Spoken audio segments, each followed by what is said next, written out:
quoting, Bible reading, God believing, truth speaking, American. This MAGA season, Democrats committing treason. I know they think it's sweet, but you don't know who you dealing with. This for free thinkers only. You ain't got no membership. They free. General Flynn out the cage, cause he innocent. Barton Roger Stone, cause the run know that he innocent. We need to kick out every single illegal immigrant. Mandatory voter ID laws we need to implement.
No more distractions.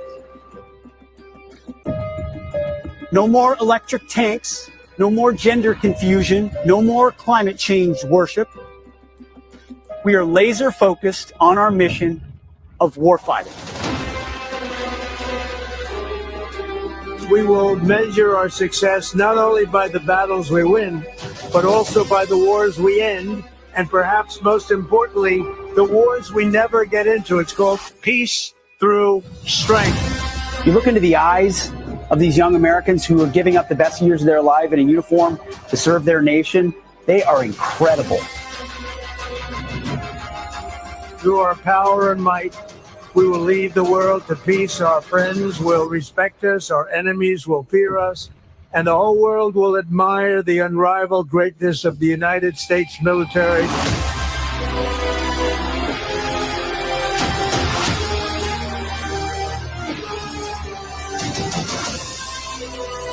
We will replenish the pride of our armed forces, end the recruitment crisis. We don't fight because we hate what's in front of us. We fight because we love what's behind us.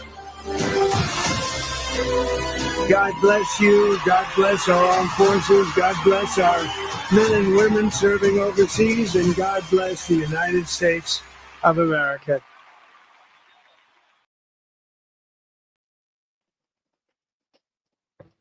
Hello, everybody. Welcome to the Unrelenting Political Corner. Welcome, Jimmy. Hey, Ruby, what's up? What the hell was up with that first clip? I know. I've seen that before. Yeah, I bet you have. That was straight out of the 80s. Oh my God. Yep. I saw that clip and I was like, I gotta play this because I always want to play something funny, break the ice and then something serious. But that clip was good, man. That was great. Wow. Yeah, some of the dance routines in the 80s were horrendous. Let's just say that. You could break a hip. Like, how did you guys dance? Like, that's crazy. And the same dance move for every beat, too, let me tell you. All the videos I watch, they're doing the exact same thing. Oh, yeah. I mean, have you ever watched an episode of American Bandstand or Soul Train? Like MTV type and Soul Train, yeah. Like Soul Train times, yeah. When I was young, yeah, that was some crazy. The Coke was good in the 80s, apparently. Oh my God. The Coke was good.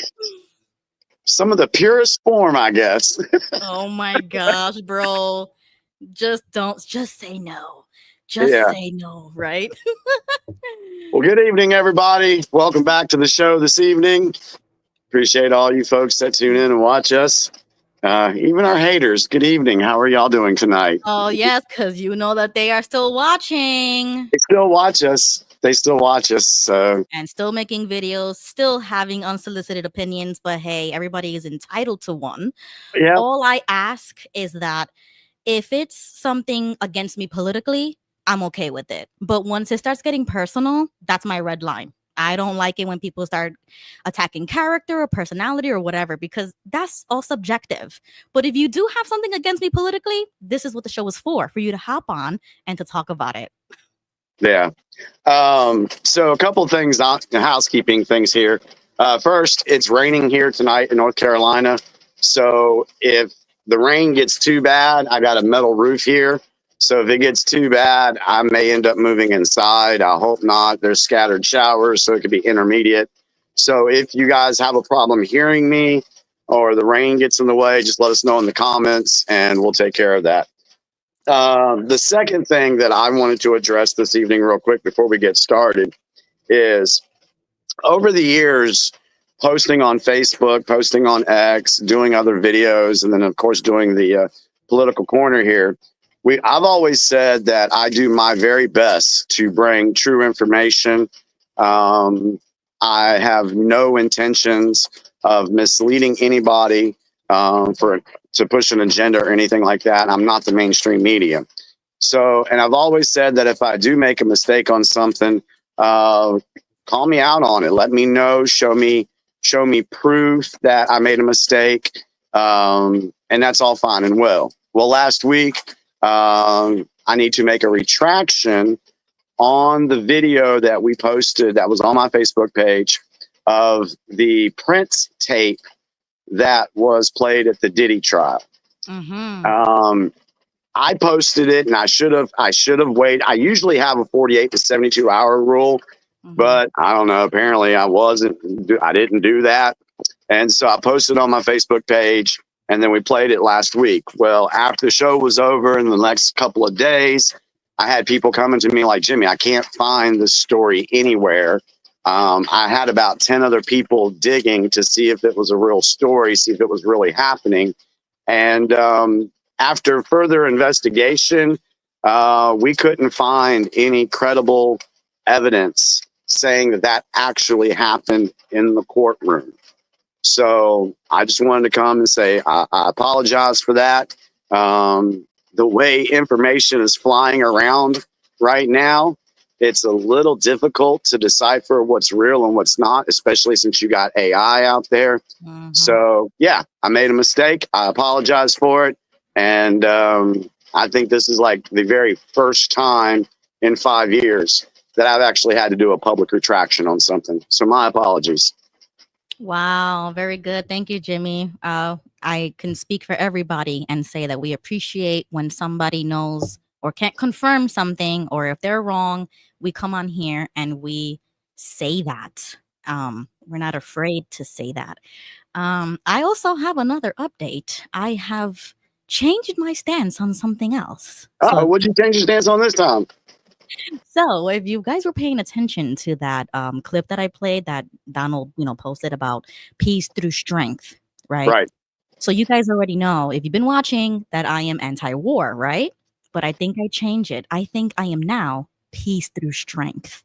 I agree that we should be developing, like the military industrial complex, even though I used to disagree with most of it because of the spending was my issue. But if it is peace through strength, I don't have a problem with it. I'm changing my stance a little bit with that. All right. The only thing I'll push back on that, I appreciate the change in the stance. Just the military industrial complex, they got to go. We can have a military without the military industrial complex. Okay, good point. Yeah, because I think I agree with that. Yeah, because it's designed to keep pushing the war machine and keep pushing the endless wars, and that's how they're making their money and everything like that. So we don't need that, but we do need to have a strong military. Okay, then I agree with that more, because I was anti-war in terms of going to war, like the ultimate decision, like that should be the very last resort. But I am more so in making America great again in terms of military things, like Donald said, peace through strength, which means we're not going to stop making weapons, stop, cleaning the military out from all this, crap that was being put, the last 4 years. So when, like cleaning house, but peace through strength, I am with it. Yeah, I'm down with that.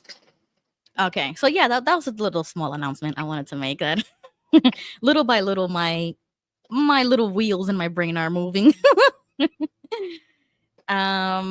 Yes, thank you, JG. He says both Ruby and Jimmy's positions are not mutually exclusive. Both can be true. Yes. All right. So I know that Jimmy has a farewell to give in a few minutes. So I do want to what's that face? A what? No, you said you have to say bye to your wife, right? Oh, yeah, like a 9:30. Yeah, Okay. you threw me there for a second. I'm like, oh my God, what am I announcing? No, I said you were gonna give a farewell. Like you have to say bye to somebody. Sorry. Yo, your face was hilarious. Yeah, I was like, what's she fucking talking about?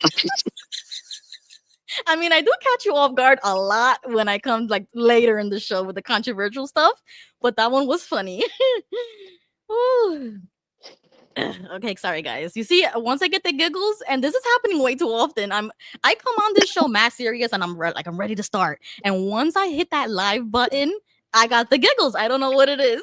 Man, I've been tired all day because it's been raining, and it's been slow at work, and of course with this new schedule that Chris is on now, it's really throwing us off. So up until like 8:42, I was like, I'm tired. I don't think I can do. I can't be on here for 4 hours tonight. I got to get up every Tuesday. I know. I'm not gonna be here for too long. I know, but then we hit the live button. And it's like it's go time. That's what I'm saying. I feel like I just drank a Red Bull. Like my face is getting red already. Jeez.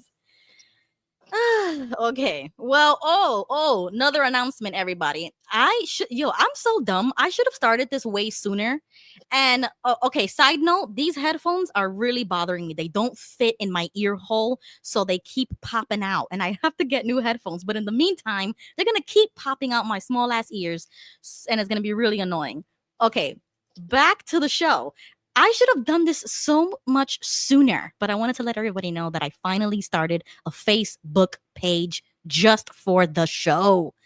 So we are going to be going live on YouTube as soon as I hit 100 followers on this page. So I need you guys to go to Facebook, search the Unrelenting Political Corner, follow the page so that we can start streaming for those people that are on Facebook. So I literally just did this today. Saw that. Yes, you were the first person that I invited. Oh, well, I appreciate that. For all of you Facebook old heads out there, no offense, but I know that there's a lot of boomers out there that use Facebook, and I need to branch out to other avenues to stream for those people. Okay, so I'm not a boomer. I'm Gen X. Yes, so. no offense. I wasn't talking about you. But you're right. You're right. There's a lot of older people on Facebook. Okay, yes. Okay, let's see if I could put the link in the chat. Can I put the link in the chat? All right, let's see if this works. Hold on. I'm going to copy it and put it in the chat. Okay, see if you guys can click on it. We'll get going, folks. Don't worry. We always do. No, yeah, this is just killing time for you guys to join the show. Meanwhile, I'm always late. On Tuesdays. Finally came early. I put an alarm. I said, I'm not gonna let Jimmy down this time. My goodness. All right, look at that. Jesus Gonzalez has just followed the page. So thank you. Mira, me is Jesse. I knew it. Jesus. Thank you for joining the Facebook page. Okay, yeah. So that's really cool. Just wanted to share that with you guys. All right. So we're gonna wait for Jimmy to do the news blast, but I wanted to give you a visual representation of how the last month has been for me. Do you want to see? Sure. All right, guys, this has been the visual representation of the past month for me. Viewer discretion is advised.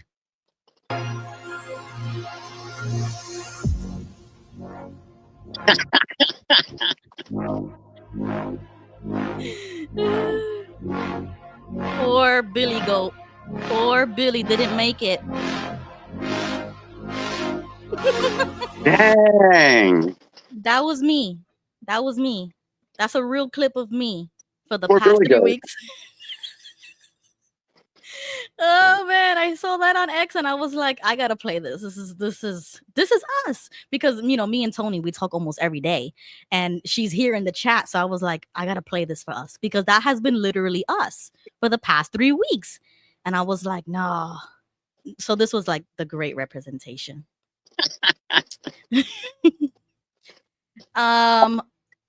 You want to say hi to the chat, the people in the chat? We ain't done that yet. Okay, yes. Let's say hello to everybody. Look at that. Jimmy's reminding me how to host. Thank you, Jimmy. It's called co-host. Exactly. That's why you're here. Thank you so much, Jimmy. Okay. Hello to John Marciano, always here, always early, the most loyal follower. Oh yes. Of the Unrelenting Political Corner. Oh, new guest, Slavika. If anybody has seen my latest video, this is Slavika. I just did an interview with her, so check that out in the video section. She's doing a lot of activism, activism stuff when it comes to, Watchtower, but we're going to keep it really political tonight. J-Man United. Okay, this guy right here, Jimmy, I keep forgetting. He sent me a video. He said he warned me. He's like, it's 3 hours long, but it talks about the whole money stuff, but it goes like really deep down. Okay. So I'm going to forward you that video as well. He said it's really good, like really educational. I could even use it for homeschooling. So I was like, of course, send it to me. Like, duh. I mean, you guys don't have to ask me to send me something. Just send it. You know what I'm saying? Email, DM, whatever it is. If you want to join the Discord server, J-Man, it's in the bio on my YouTube. Just join the Discord. We talk about political stuff on there too. Always, now that you got the Facebook page set up for the show, that's right. People can post videos there as well, and they can also. I'm wondering if you can run a poll on that page. Ooh, because yeah. I'd like to see if we can run a poll on it, because then we can kind of gauge what our audience would like for us to cover. You can send messages to the page and say, hey, could you guys touch on this? Can you touch on that? Because, we really want to get feedback from the viewers, because, we want to make sure that we bring information to you guys that you find enjoyable, you find worthwhile listening to. Sometimes it's hard coming up with a subject every week.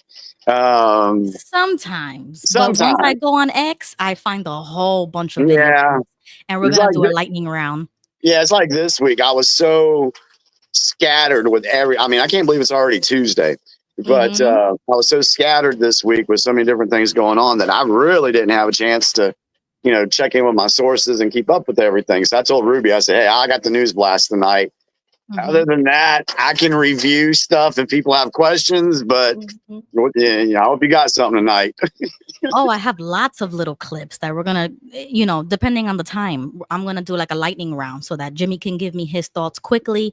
And then hopefully you guys are paying attention right in the chat. So when I say chat, let me know how you feel about this. Boom, boom, boom. I want to see your chats. You know what I'm saying? We need active people on here. Hi Leonard, Dallas, illegal immigrant, another new user, Latonya Smith. She's here. Welcome. King Tony. Finally, King Tony's here. Chad. Hi, Chad. Rosie. Okay, who else? Joseph. Okay, the gang is here. Even Jeff Windy is here. Another loyal troll in the chat. Okay, let me see. Oh, hi, Gigi. Hi, Slavika. Thrifty, Beverly, 587. Okay, let me see who else. Leaf Tree, welcome. Okay, I think we got everybody. I'm scrolling. Oh, my dad is in the chat right there. Hi. Steen. Yo, Steen, I've been thinking about you. Didn't you send me those coins? Because I've been waiting. I mean, how long does mail come from Australia? Does it really take that long? Like 3 weeks? Yeah. Really? Damn. Yeah. I've been checking my mail. Oh my gosh, guys. I forgot to mention this last week, but I got a postcard, a birthday postcard, and I don't know who it's from, but like 5 different people signed it. So I guess you guys know who you are. I just received like a random postcard. I don't know where it came from. So just wanted to say thank you for the birthday card. Whoever sent it. Hi, Jesse. Okay, I think I'm caught up. Oh, hi, Dan. Finally get to hear you guys live. Yeah. Finally get to see the hot mess, but welcome. All right, Jimmy, it is 9:22. Should I kill more time or? Yeah, let me run inside real quick and check and see what her status is. She should be leaving here soon, so I'll be back. I'll be right back. All right, so when I see Jimmy, we're gonna bring him back to the stage. Let me know who else is in the comments. If you haven't already commented, comment now so that we can give you a proper hello.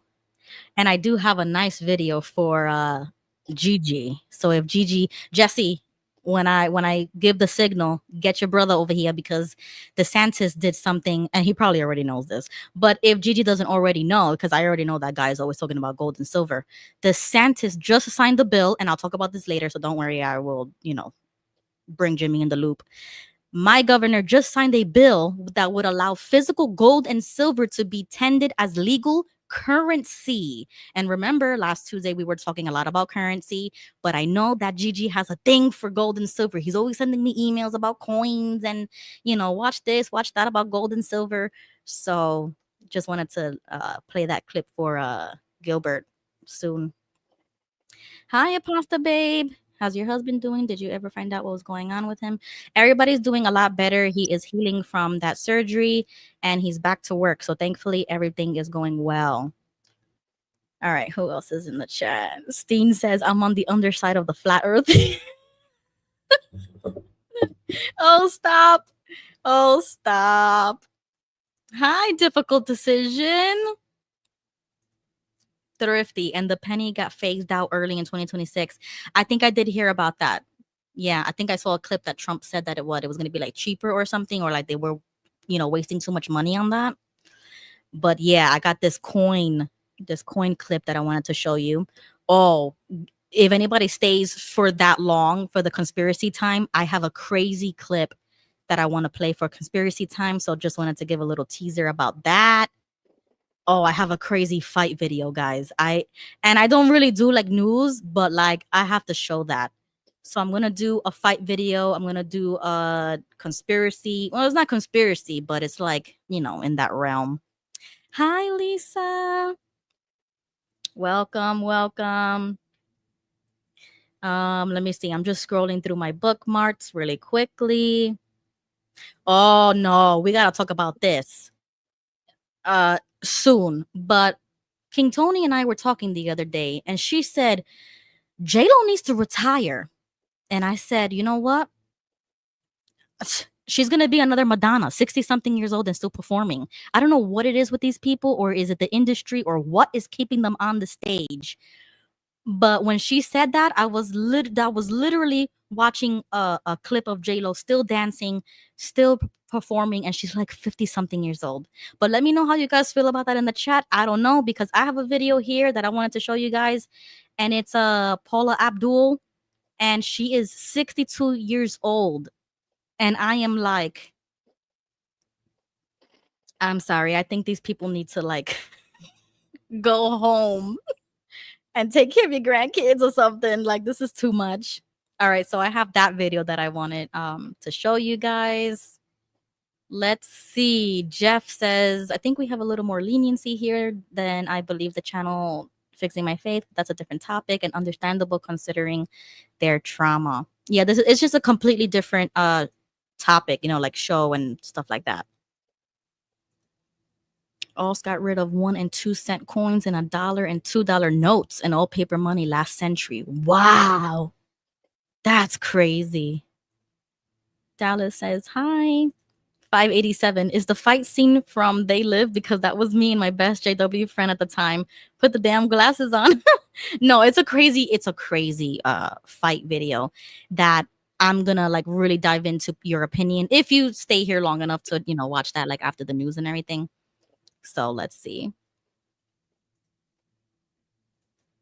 All right.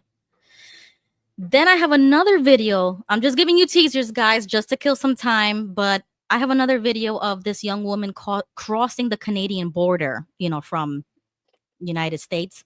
And I think it is the most insane questioning. Or you know what? I don't even know. Okay, so you know what? Let me know in the comments when you see this video. Let me know, because in my opinion, a lot of what they were asking her was really unnecessary.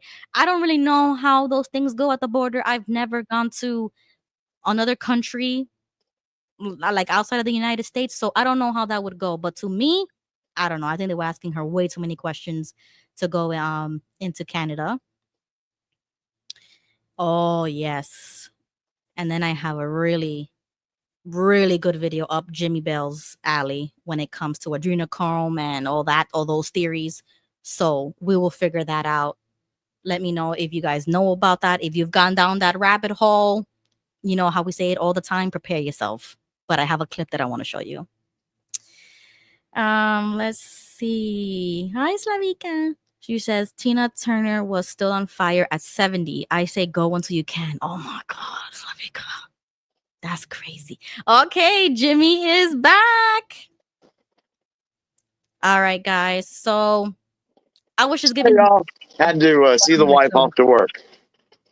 Okay, good. Awesome. I was just giving everybody a teaser of what I'm going to show them later after the news. But we're going to listen to the news first, and then we're going to get the show on the road. And hopefully everybody is ready. I will put the link in the description as soon as Jimmy is done. And just remember to stay relevant to the topic. Keep your comments at least 30 minutes or less. 30. So that we can... I mean, 3. Oh my God. Look, at least somebody's listening to me. I'm not even listening to me. 3 minutes. 3 minutes, everybody. So that we could not be here all night. Oh, somebody's at my door. I'm gonna play the intro for you, Jimmy, and I'm gonna put myself backstage for a second. Okay, I'll take it from here.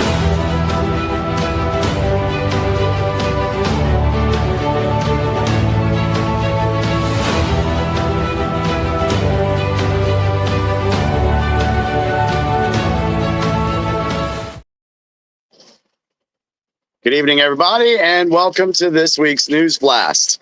And if you are a new viewer, just remember you wouldn't remember because you're new. But anyway, I take this information from the Telegram channel Enoch's News Blast. He puts it out every day. And so I pull these headlines to share with you guys so that if you do find a headline that I mention that is interesting to you, by all means, go look up that headline, read more about the story. If there is something in the headlines that we have information on, we will share our opinion or our speculation, whichever the case may be. So let's go ahead and get into it. We got Monday last week to Friday. The weekend update wasn't there yet today, so we just have Monday through Friday, and there's a lot. So let's start with Monday, May 19th. Trump backs off meeting with Putin, calls for direct Ukraine-Russia talks. And like I said, since this goes back to last Monday, there's a lot more that's happened since then on that particular issue. CBS News boss Wendy McMahon exits amid Trump pressure. So another mainstream media boss is left the building, and we're probably going to see more of that. There's been a lot of that going on anyway. Supreme Court allows Trump to revoke protected status for thousands of Venezuelans.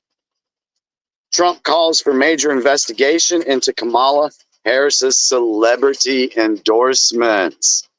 Did you see that? Where she gave like 12 million to Beyonce, 2 or 12. I can't remember exactly. But it's a big number. But all these celebrities were getting paid to go and make appearances for her. And so that could fall under violations of electoral spending money, something in there. So that's what that's all about. Senate advances a major crypto regulation bill on a bipartisan vote. Still wish I knew more about crypto. I don't know. I'm torn with that. Yeah. Trump signs bill cracking down on explicit deep fakes. Okay, yay. That would be great. Yep.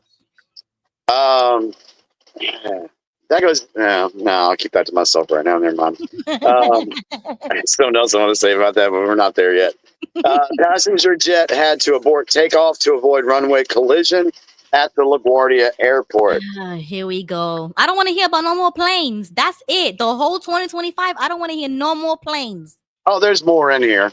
Oh no, And I'm not buying it.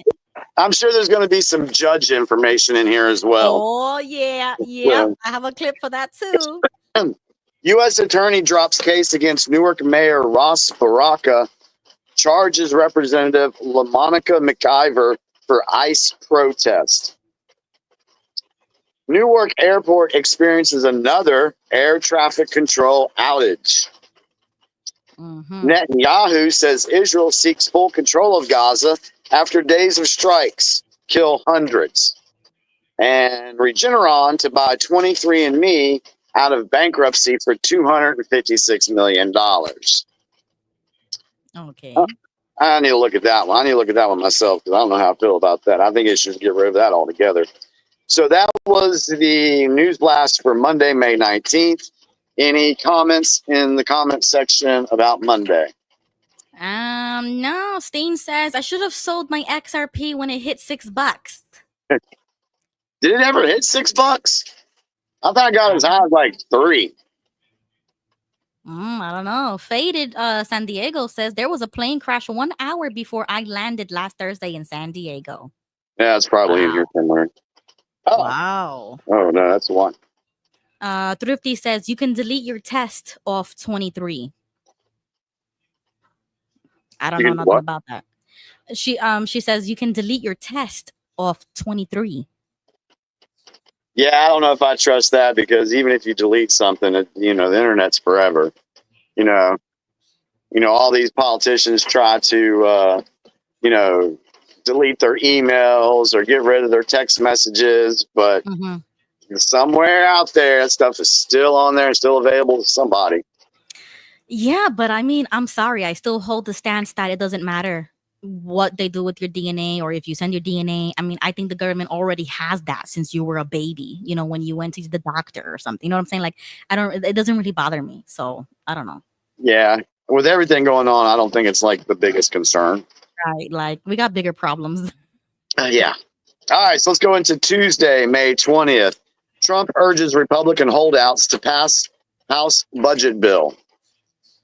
Trump selects concept of $175 billion Golden Dome missile defense system. Oh, yes. Question about that. Is that supposed to be all over the country? Yeah, it's supposed to be. Okay. Yeah. Okay. I don't know. There's something a little bit more. There's more to that story, too. Israeli strike kill at least 85 in Gaza. Musk and Sachs question Romania election. Remember I talked about that a couple of weeks ago? They were doing to that guy in Romania, the leading vote getter in Romania. They were making up fake news on him like they were doing with Trump. And they did with, where was the other one? France. Yeah, the lady in France, Marie Le Pen. Something like that. Something with the elections, right? Like the elections were rigged or fake or didn't even happen. That there was no election at all. Something to that effect. Justice Department investigating Andrew Cuomo over congressional testimony. Okay. Elon Musk says he will step back from politics and government, but will still advise Trump. 19-year-old accused of largest child data breach in U.S. agrees to plead guilty. Wow. Now, what kind of a breach is that? It doesn't specify. I don't know. Look it up real quick. Okay. Do a Google search. Let's check it out. Okay, hold on. You said 19. 19-year-old accused of largest child data breach in U.S. Let's see. Okay, a 19-year-old man has agreed to plead guilty to hacking into one of the top education tech companies in the United States and stealing tens of millions of school children's personal information for profit. The company with the personal information of tens of millions of children was breached last year. Yeah, like why would you take their information for what? Like, what are you going to use it for? To sell it? Is that like selling data or? Let's see. If they have all this data on kids, what kind of data is it? Right. And does it put these children in danger to somebody needs to really dig in. Kidnapped and sent into the human child trafficking rings? Oh, I think I just glitched out. Sorry, I didn't catch the last part. What did you say? I said, what if this data gives, bad guys information that they need to be able to go and snatch kids up and put them in child trafficking rings? Okay, so that's one theory. Of course, everybody's going to think that. That's a theory. My theory is kind of the buying and selling of personal, data, but like a tech crime, basically. Like an online crime. All right. Just to catch up with the comments, Pasta Babe said air traffic control positions are 3,000 people short. So that's probably the reason why we're having so many accidents, or I don't know, maybe they just don't have enough people. I mean, I didn't know that, so that's interesting. Beverly says France's president, Lord have mercy. Oh yes, we're definitely gonna get into that because it is in the title, guys. Did you see Macron get slapped in the face by his nanny wife? We're definitely gonna get into that. Yeah, we're gonna talk about that. All right. Steen says, why is it okay if they have the kids' data, but if someone else has it, it's bad? I mean, who's they? And who's someone else? I mean, I don't think anybody should be having that data. But I don't know. Well, you just think about it. You take your kid to the doctor. How much information does that doctor have about your kid? Exactly. But if you are an extremist like me, you don't go to the doctors or school systems anymore. I kind of pull them out of the system completely. I don't even do vaccines anymore. Like, I am so anti all of that, anti-system type of mom. So to me, it's like, okay, like, I don't know. I mean, that's why I took the precaution in taking them out of school for many, many reasons. You know what I'm saying? Yeah. But yeah, it is a concern, of course. All right. You want to continue? Quick question. JG says, Jimmy, why does the U.S. need a dome? What country is a threat to the United States? See, that's where I think this goes deeper than what we're being told. I don't want to say too much because then, of course, everybody. Let's just say I think there's other reasons for this Golden Dome, and there could be a missile. It wouldn't be a bad idea to have a missile defense system like they have in Israel with the Iron Dome. That wouldn't be a bad idea. And as far as any enemy players,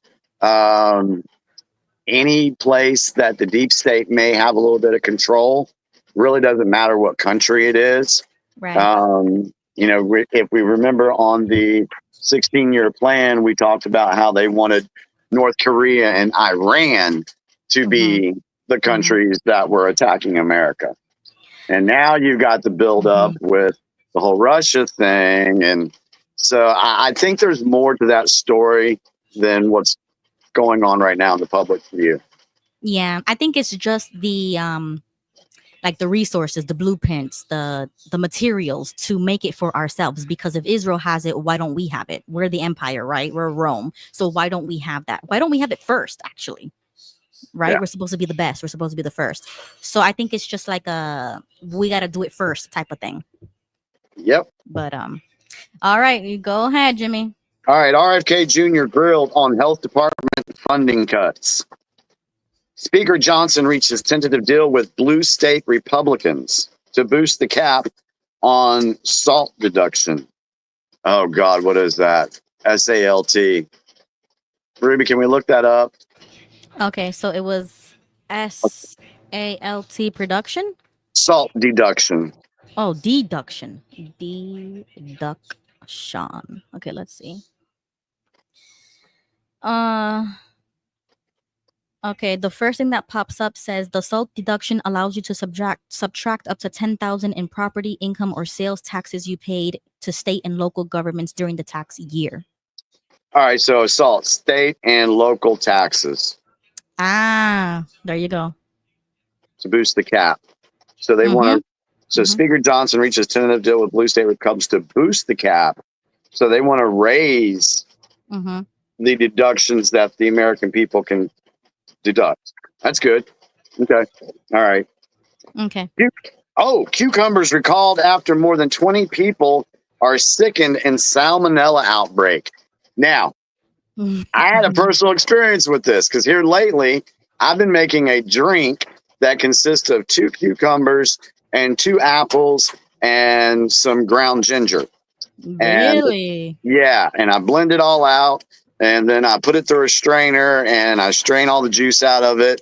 And then, of course, I got to get rid of all the pulp. I really need I need to really just freaking get me a juicer is what I need to do. Exactly. Yeah. You got to become a Sazón brother and do the cooking show with us.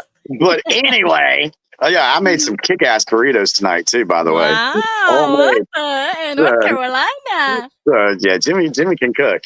But anyway, so I needed some more cucumbers. So I went to the store. And they had none, and it said these things were recalled. And I went to 2 more stores, no cucumbers. And I'm like, Jesus, what happened? And so now we know. So we can be thankful that I didn't get salmonella. So yay. All right. Tuesday last week, Dow slides more than 800 points. New Trump vaccine policy limits access to COVID shots. Hawaiian Airlines flight diverted on San Diego tarmac over possible bomb threat. And that was Tuesday of last week. Okay. Alrighty. Any comments, folks? Just about the SALT thingy. Everybody was saying state and local tax when I wasn't looking, so I already Googled it at that point. Lisa says we're a lot bigger than Israel. Yeah, so the dome obviously is going to be bigger. But I think we need to have it. I don't know. I think they got stuff out there already that can detect things coming in. So Right. There we go. Thrifty said the dome could monitor drone activity. That's a good idea. That's a good theory. Yeah. That's a good one. John Marciano says there's another strain of COVID scare going through the news media. Yeah, I saw that today. You know what I say? You know what I say? What? Bullshit. I mean, bless you. Bless you. Oh, I thought that was real. Oh my God. And I was gonna say excuse you because that's what I tell my kids. Yeah, not buying it. Didn't buy it the first time. All right, let's go into Wednesday, May 21st. House advances Trump agenda bill. Pentagon says it has accepted Qatar's gift of a luxury megajet. Trump confronts South African. Oh, this was awesome. Trump confronts South African president with video on treatment of white farmers. Do we have? Bro, we have to. We have to. We have to. That was crazy. Now, I know I'm in a chat with guys that have different political views, of mine, and it's great. It's a great chat. But there's one person that was in the chat was saying that, oh, President Trump shouldn't have done that. This should have been done, outside of the public view. We need somebody that's going to be presidential. Well, okay, I get that. But this is not politics as normal. This is not, this is a whole different story. This guy in South Africa was publicly saying that this genocide of white farmers was not happening. The media was saying that this isn't happening. Right. That's the gaslighting that the media does when there is a real problem going on, and they're gaslighting people as if it isn't going on. And I'm so glad that Trump confronted him right there. And that's what, Trump has a way of shoving his enemies into the spotlight, or shoving some wrongdoing out into the spotlight. We've seen it over and over again. And so this time, what he did with the South African dude was just brilliant. Called him out in front of everybody. And then what did the media do? The media, said, oh, look, Trump ambushed the South African. There was like a clip that showed all these different news stations using the word ambushed. So instead of talking about the genocide that was happening, or that is happening, they want to push it. Oh, Trump ambushed this guy. Okay, well, why? What were they talking about? Do you have that clip, Ruby? I do have a clip here, but it's about 4 minutes long. It shows like Trump actually confronting him. So let's watch. Let's go and play it. Turn the lights down and just put this on. It's right behind you. Johan. There's nothing this parliament can do with or without you, from the president, from no one. We don't care. We can do whatever you want to do. Who are you to tell us whether we can occupy land or not? We are going to occupy land. South Africa occupy land. That's who we are. I think what you're seeing right there is the South African president condoning or even talking about it. Is that him? Yeah, it's like he's listening to one of the speakers speak and say stuff like, it's none of your business what we do, basically.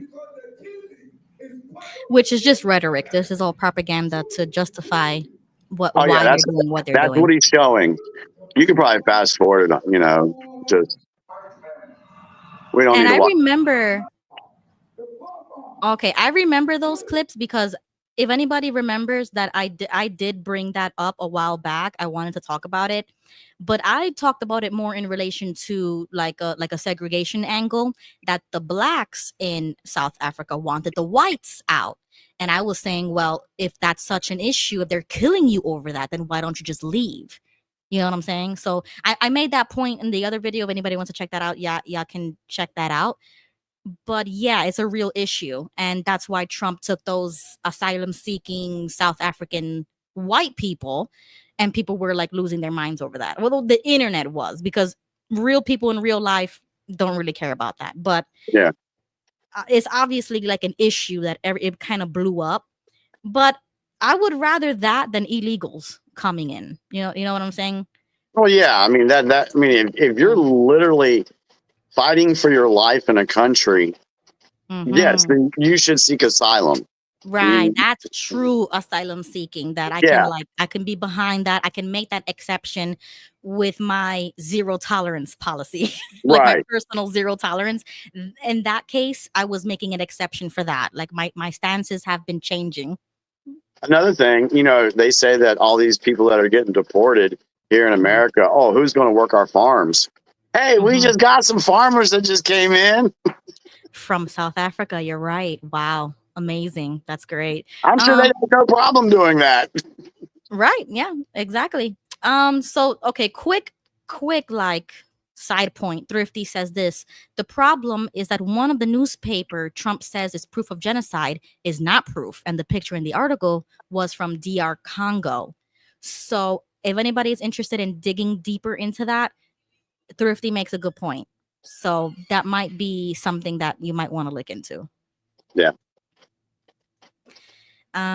Gigi says he laughed when Trump was showing him photos of the graves. Oh wow. Yeah, I didn't watch that whole clip, but that's sick. Yeah, his body language was very uncomfortable too. I mean, it kind of looked. What was the other guy that had the body language just here recently? Not Zelensky. Who was the other guy that came to the? Oh God, who was it? If anybody can remember in the chat, who was recently in the White House? Oh, we talked about it too. We probably did. I think I played a clip. I don't remember though. God, I can't remember who it was. There's been so much, but yeah, somebody else was there. Was it What Oh, Starmer? yes, he was moving a lot, right? Yeah, he was moving a lot, and he was like really, really shady. Oh, the Oh, dude. from the UK. Yeah, The yeah, producers from the UK. Okay, yeah. got you. Thank you, Gigi. We don't even remember our own content. That's how crazy. So much going on. Yep. Okay, All go right. ahead, Jimmy. All right. Target retailers tiptoe around tariff price hike talk. Trump Jr. says maybe one day he'll run for president. Of course. Matt Gaetz flirts with a run for Florida governor. Okay. I ain't heard that yet. I don't know how I feel about that yet. Yeah. So put a pin on that, and I'll get back to you. Yeah. 2 Israeli diplomats shot during an event at Capitol Jewish Museum in Washington, D.C. Oh my gosh, we gotta talk about that. We gotta really talk about that. Now, I don't have much to say about that, but I know the media blew up. There was a lot of people that were protecting the shooter. There's a lot of rhetoric going on about that one. Okay, so then just give me a yes or no. Is this a false flag? Probably. Okay, that's all we really need to know, because we've talked extensively about this type of stuff. So I agree. I mean, I don't know. Sorry, but like, rest in peace, memory eternal to their souls. But I don't think that this is something that we need to be getting up in arms about. No, because, well, of course, every time you see something like this, what's 2 weeks later, no one's talking about it. So it's usually something that the media just jumps on for like 3 or 4 or 5 days, get everybody riled up, rile up everybody on the internet. And then next thing you know, we're not talking about it no more. Yeah, they're trying to milk all the juice that they can get out of it and make it into another racial or political thing when it's just a sad, a tragic story. Like, I don't buy the rah-rah anymore, if you get what I mean. Yeah. All right, go ahead. Oil prices fall on news that U.S. Iran will hold nuclear talks. Kim Jong-un watches as North Korea's newest warship falls off dry dock. Oh my God. Yo, did you see that? I did not. That was great. And they were all still clapping like nothing was going on. But I did not see that. Yeah, we already know somebody's going to get killed for that.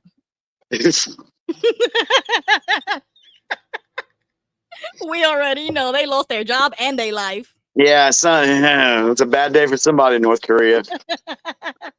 Sean Combs trial recap. Agent testifies about drugs, guns, and sex supplies found in Miami home.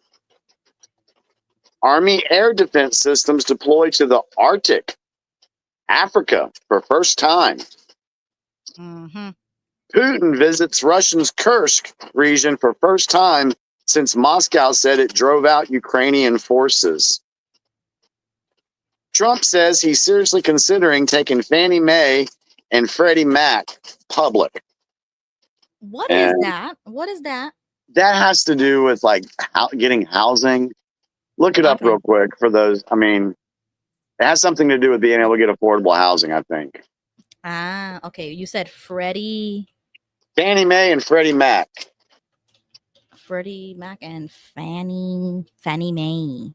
That's so weird. Okay, let's see. Are chartered, I need to put my glasses on. Are chartered by Congress to support the U.S. home finance system. Purchase mortgages from lenders, package them into securities, and sell the securities to investors.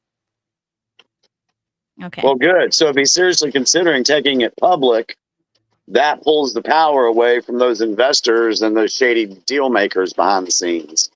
That would be a good move. I'm for it. Make it public. All right. That was Wednesday. Any comments from Wednesday?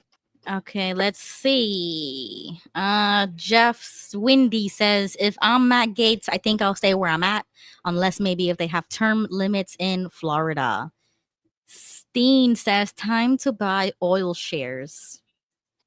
Thrifty says, and Trump is lifting regulations so nuclear power plants can open in the United States again. Yeah. Stevie Letty in the chat. Okay, Beverly confirms home loans. Fannie and Freddie offer affordable home loans and sell houses for cheap. Oh, okay, there we go. Yeah. Okay, thanks, guys. All right, we're caught up. All right, so let's go into Thursday, May 22nd. Supreme Court grants Trump request to fire certain independent agency members. I'm sorry. If you're the head of the executive department and you're wanting to fire somebody in the executive branch, you really shouldn't need the Supreme Court to grant you your request. That should already been done. Agreed. Just my opinion. You know, Trump administration bars Harvard from enrolling foreign students. The media is really trying to make a big deal about this Harvard thing. I'm going to tell you right now, if Harvard just ceased to exist tomorrow, It'll be fine. Yep. I don't think the American people would even realize it was gone. Yeah. Yeah, I don't know, man. It doesn't bother me. It's like the least of our problems right now. But there's a lot of crap that goes on in Harvard where they basically groom a lot of these people that are going to be part of the World Economic Forum, your future leaders.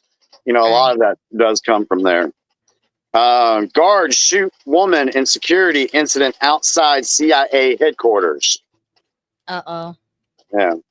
This is what I think Pete San Diego said earlier. San Diego's small plane crash into military neighborhood kills at least 3 people. That might have been the one he talked about. Okay. Oh, here we go. Here's a judge. We knew this was going to happen. Oh, yes. Judge blocks Trump's executive order to dismantle education department. Did I not tell you that was going to go to the courts? Yes, I remember a long time ago. But now I understand that this is corrupt. It's just corruption. It's just simply put. Yeah. RFK Jr.'s Maha report raises concerns about vaccines, American foods, and prescription drugs, as well it should. UK agrees to hand the Chagos Islands to Mauritius. Mauritius? I don't know. Alcohol-related cancer deaths doubled from 1990 to 2021, study finds. Well, really? Okay. Alcohol-related cancer deaths? Treasury Department set to phase out the penny. Yes, we mentioned that a little bit earlier, and I do have a clip of DeSantis recently. It says that he approved of silver and gold to be used as legal tender. Yes, that's the word. Yes, legal tender currency. And I thought, when I saw that, the first person that came to my mind was Gigi, because he's always talking about coins and silver and gold and silver. So this is a quick clip for Gigi. So the bill I'm going to sign today is legislation that is going to allow Florida to recognize gold and silver as legal tender in our state. And we have the ability to do that under the federal constitution. There are only 2 states that have done it thus far. They're smaller states. We are the first large state to step up and to get this done. And this is right out of the Constitution of the United States. So this legislation will authorize money services business like check cashers or PayPal to transmit and accept payment in gold and silver. That means these precious metals can start functioning like real currency again, not just investment vehicles for the wealthy. And you notice what's happened in recent weeks and months. How has gold gone down or has gold gone up? Gold's gone up big time because investors are looking at this and they're hedging against, they see the bond yields have gone up. I think they moderate a little today, but when people start seeing that, gold is a place they're going to. So you know what this says to me? You know what this gives me confirmation on? What? Do you remember that I've been talking for a while that we're running on 2 parallel economies right now? Yes. And we're seeing the old economy, the old deep state money fiat system going this way. but we see the gold, silver, other new quantum financial systems going the other way. So it's like two parallel economies, out with the old and bring in the new. Yes. And so this gold and silver stuff, that leads me into the whole Nasara stuff, but that's a whole nother conversation. Yeah, so he said there was only one other state that does it. So now it's Florida and maybe 2 other states that do it, I think he said. Yeah, I don't know. At least it's a start. At least we're seeing something. Do what? At least it's a start. Like, at least we're seeing something. Yeah. So that gives me, encouragement on what we've been saying about the economies, because if the deep state was in full control, that would have never happened. Right. Okay. All right. So All right. All right. Go ahead. Bitcoin prices surge, and musician Kid Cudi takes the stand in trial of Sean Diddy Combs. And apparently, I don't even know who Kid Cudi is. I'm sure you probably do. Yeah, it's like I think he's a singer, and that was the accusation that allegedly he blew up his car because he found out that he was in a relationship with Cassie at that time. Yeah. So once again, mafia vibes I'm getting, and that's what went viral. But of course, nobody can actually prove it. So I guess he was there to talk about it. I don't know. Yeah. All right, let's go into Friday, May 23rd. Deaths of twin brothers found on Georgia mountain ruled double suicide. Don't know about that one. Ukraine and Russia exchanged 780 soldiers and civilians. Stocks fall as Trump threatens EU with 50% tariff. And this was funny because the media just went crazy on Friday. And over in Europe, they were losing their minds. The mainstream media was losing their minds over there. And then Trump said, I think yesterday, oh, we're going to delay it till July 9th.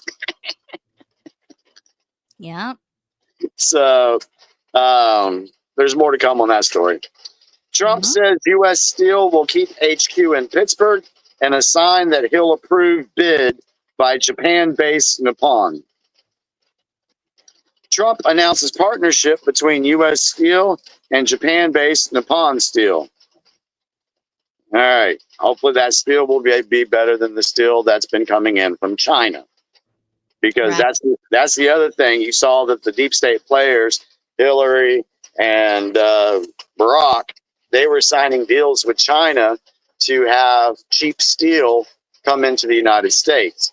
What is that cheap steel then used to make? Planes, ships, submarines. And if the U.S. military has cheap steel, then these things would be easier to destroy if there was a war. Right. Yep. To make everything weaker. Yep. Makes it all weaker. Trump signs executive orders to boost nuclear energy.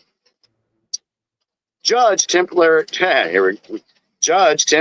blocks Trump's plan to stop Harvard enrolling foreign students. Trump threatens to hit Apple with 25% tariff on iPhones made outside the U.S. Catherine Harris. Yes, I saw that. The iPhones, right? That he was gonna repeat that one more time. I'm sorry. He threatens to hit Apple with a 25% tariff on iPhones made outside the United States. Do it. Yep. Okay, sorry. Go ahead. I'm so pro tariff. It's not even funny. I don't care. Yeah. After watching that video that we watched last week on the money system, and tariffs weren't even mentioned in that at all. It was just the deep state money system. Yeah, I'm all for tariffs. Oh, can we watch a quick clip about how tariffs is going to make America great again? Sure, go ahead. It's a real life story. I just wanted to prove this to everybody, how this is a success story. Back to Trump's tariff plans in recent weeks. Some business owners fear it could put them out of business. Others are excited about the changes that could come. WFMY News 2's Ben Briscoe talked to the owner of a well-known triad company that's doubled their sales since the tariffs started. When you drive up to Carolina Custom Leather, the first thing you see is that they're hiring. Jobs for people like Davy Cartner, dad to an 8-year-old girl. Yeah, we've been busy. It's really busy, actually. It's good. It's job security. I love having plenty of work. Made in America at the market was huge. It was the big thing over there. Bob Timberlake says his American home furniture line doubled sales from last year, in large part because buyers wanted furniture made in America to avoid tariffs. The market was just, it could not have been better for us. Each piece of furniture made just like this has multiple layers of helping the North Carolina economy. For example, this batting that went in it was made at another factory in Hickory, and that's stuffing over in High Point. We finally are successful in getting furniture back in North Carolina and America. It's going to bring business to America. It's going to bring industry to America. It's going to bring jobs to America. And it's going to make us more successful. Back in March, that's what President Donald Trump predicted when announcing the tariffs. North Carolina, they had the grid. I used to go there to buy furniture for hotels, and it's been wiped out. That business all went to other countries. And now it's all going to come back into North Carolina. While Timberlake's business is booming, other furniture companies struggled under the tariffs. The industry newsletter Furniture Today did a study and found 70% of furnishings-related businesses said the tariffs will have a very significant impact on them. 53% of companies saying they'll have to raise prices for customers. That impact now drastically reduced. At least temporarily, President Donald Trump lowered the tariffs on goods from China from 145% down to 30% for the next 90 days. And you're doing patterns. Timberlake says even with the drops in tariffs, he's hopeful more customers will keep looking to buy American. It's out in the air. I know more about it. You know more about it. Everybody else knows more about it. That's the good thing. Making sure North Carolina always has a seat at the table in the global furniture industry. Yeah, that's cool. Oh. I don't think people really understand the economic situation here in North Carolina. I mean, for years, North Carolina was the capital of furniture and textiles. You can drive in any city in North Carolina right now, any city here, and you can find abandoned factories. You know, all these abandoned buildings where there were jobs, there were people thriving in these communities. There's communities here in North Carolina that are destitute now because they'd have a huge textile plant that everybody in the town worked at, and everybody was making money and had to live in there. And now those towns have like gone down to nothing. Mm-hmm. So when someone says, oh, well, you know, your jobs aren't being shipped to China. Yeah, they are, especially here in North Carolina. We've seen it. We have seen it. So it's nice to have jobs coming back to North Carolina in that industry. Yeah, so that's a really great clip to really show how tariffs can make America great again by bringing the manufacturing jobs back. And you saw it right there and then. That's living proof. All right, I got just a couple more. Oh, this one's rich. Catherine Herridge reveals that the Biden administration classified those who were against the CV-19 vaccine mandate as domestic violent extremists. Wow, that's insane. That's crazy. Wow. Yeah. 12 people injured in stabbing at Hamburg train station. Boeing reaches $1.1 billion deal with Justice Department to avoid prosecution over 737 MAX crashes. So they took a deal so that they wouldn't be prosecuted. So what was Boeing doing? And that, my folks, is your news blast from last week. Thank you for Yes, thank you, Jimmy, for sharing that with us. And I actually forgot to talk about this sooner, but Memorial Day just passed, and I wanted to play this clip.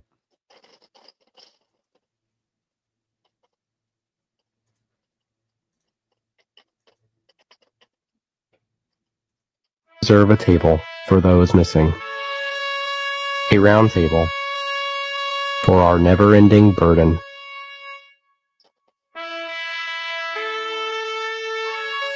A white cloth for the purity in their hearts.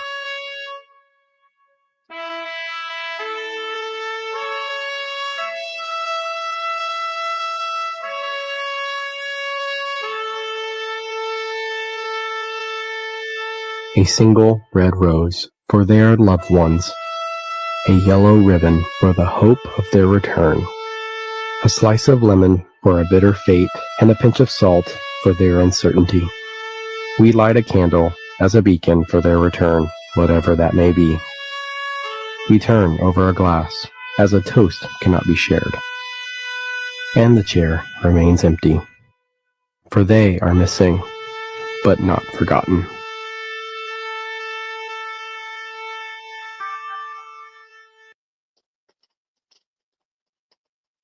Pretty powerful. Yeah, just wanted to play that. And the caption to this post says, "This is the missing hero table. If anybody ever wants to kneel during the national anthem, show them this video. God bless our fallen heroes."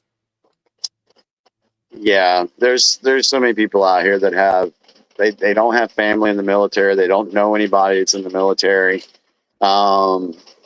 And to them, this stuff is the Memorial Day, and it has no meaning to them, and it should, especially if they're American. They should understand this stuff.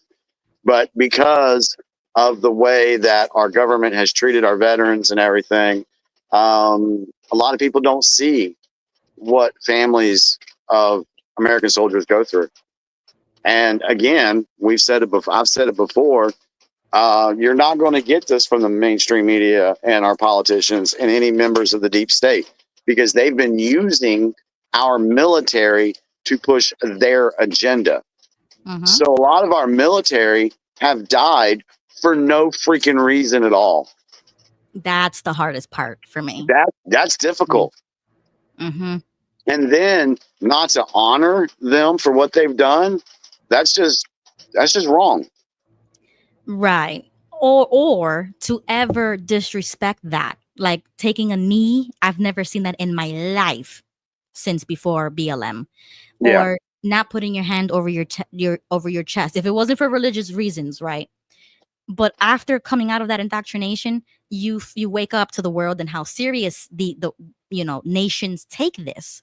So this is where my nationalism comes and patriotism comes into like full effect. But it's so hard to be patriotic when you know that your country or your government is corrupt the way it is, and they're dying in vain. So it's like, what are we doing here? What's the point? What's the point in being nationalistic or being patriotic if we know that this is going on behind the scenes? That's why it's got to be done away with. That whole corrupt system has to be done away with. Yep, exactly. So now I think it is time to roll the clip so we can get into some juicy clips that I have here and to get your opinions on it. Ready? Sure, let's do it. Let's do it.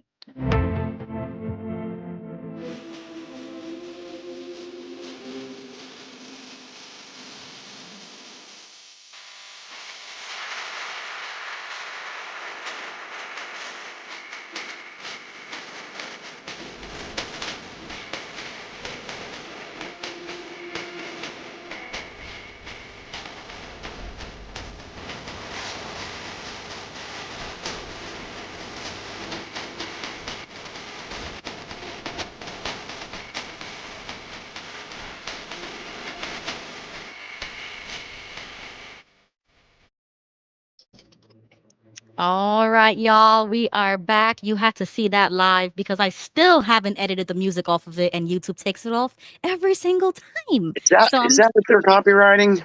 Yes, it's the music. So I have to change the music, and every Tuesday comes along and I still haven't done it. So if you're watching from the future, I'm so sorry. It'll look like a shoop. It'll it'll skip you over here. And this is what, and I guess now would be the time if people want to come on stage Yes, Yes. they can.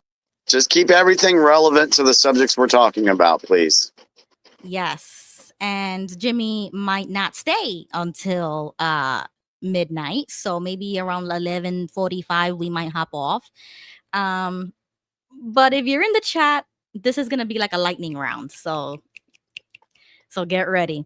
All right, really quick, talking about judges. Hi, Julian. Welcome anybody who is just joining us.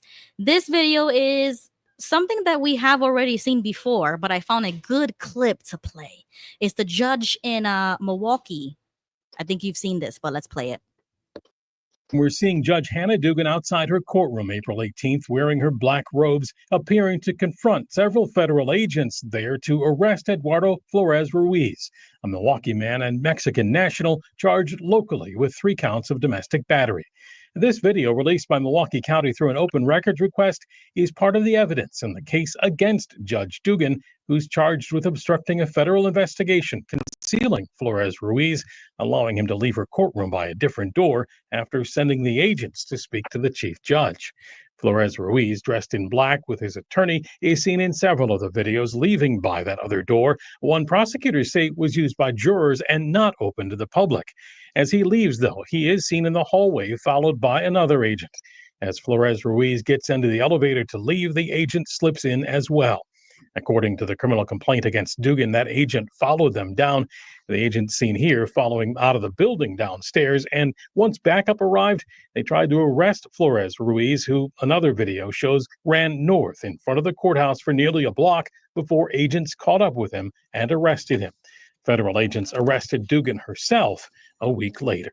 Eduardo Flores Ruiz's domestic violence case is moving through the Milwaukee County Court. He is, however, in federal custody on his immigration arrest. The FBI arrested Judge Dugan at the county courthouse 1 week later on April 25th. She pleaded not guilty in a federal court last week. Judge Dugan, your response. That's Dugan exiting the federal courthouse after an arraignment last week. Her legal team filed a motion to dismiss the case, calling it unconstitutional and saying that she is entitled to judicial immunity. A judge set a tentative trial date for July 21st. How are we feeling about that, Jimmy? What do you feel about that? Everybody in the chat, let me know right now. How do you feel about this? I'm just really glad that what we're seeing right now being exposed are all these corrupt judges. Because, you cannot get justice, real justice, if you have corrupt judges working for the system. And that's exactly what this lady did. She obstructed federal investigations into that illegal immigrant, and she tried to let him walk. So that's wrong. Right. So yeah, guilty. She should be barred or disbarred. Yeah, she should be arrested. Yeah. What about the lawyer? Lawyer too, man. Lawyer needs to lose its license, because I'm sure there's some ethical thing in her license. Because like with the insurance license, we have code of ethics that we have to go by. We have to take anti-money laundering courses every year. We got to take ethics courses every year. So I'm sure a lawyer, there's something ethical that she breached. That was a she, right? Yeah, it was a female lawyer and then the male immigrant. Yep. So I'm sure there's something that she violated as well. All right. I completely agree. Welcome to the stage, Joseph. How do you feel about that first clip?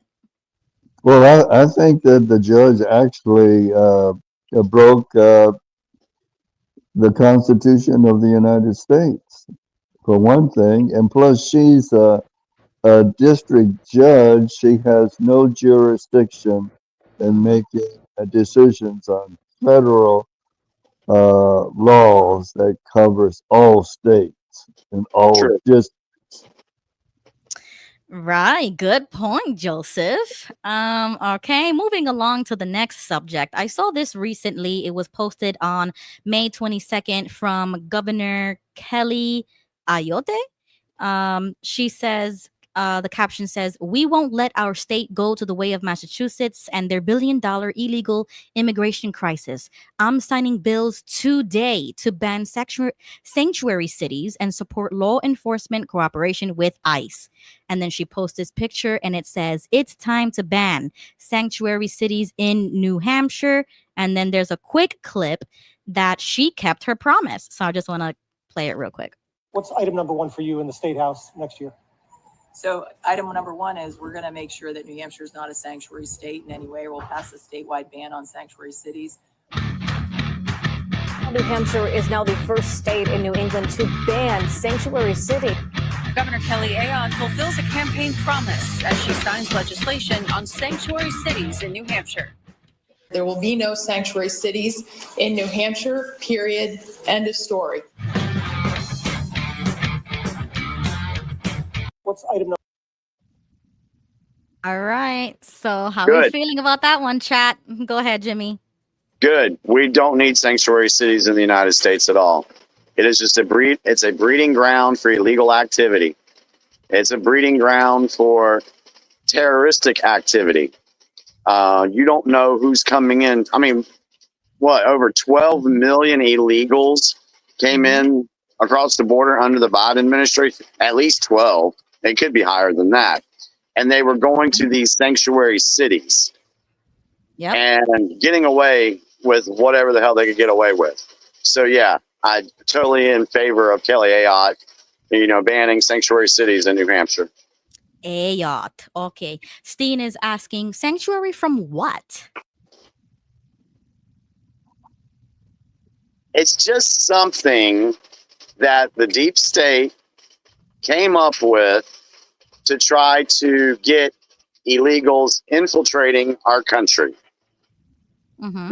They say it's these people are oppressed. They're coming from war-torn countries. They're facing this. They need to have sanctuary where they can just come in here and get money and we'll help them out and blah, blah, blah, blah, blah. It's all BS is what it is.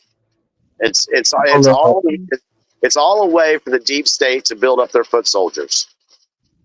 Well, Jimmy, to add on that, the churches, regardless if they're Catholic or Protestant or otherwise, they do have their buildings as sanctuary places where people could go and be safe from the secular government. Right. That's something very special that they have with churches. Now they're applying that same rule to secular cities, which is a false premise altogether. Yep. You can't protect criminals, rapists, terrorists, or anybody who wants to do harm to the citizens in that city or to other states if they travel from state to state, possibly like that Mr. Maryland man was going from one state to another, transferring different so-called workers who were really being trafficked.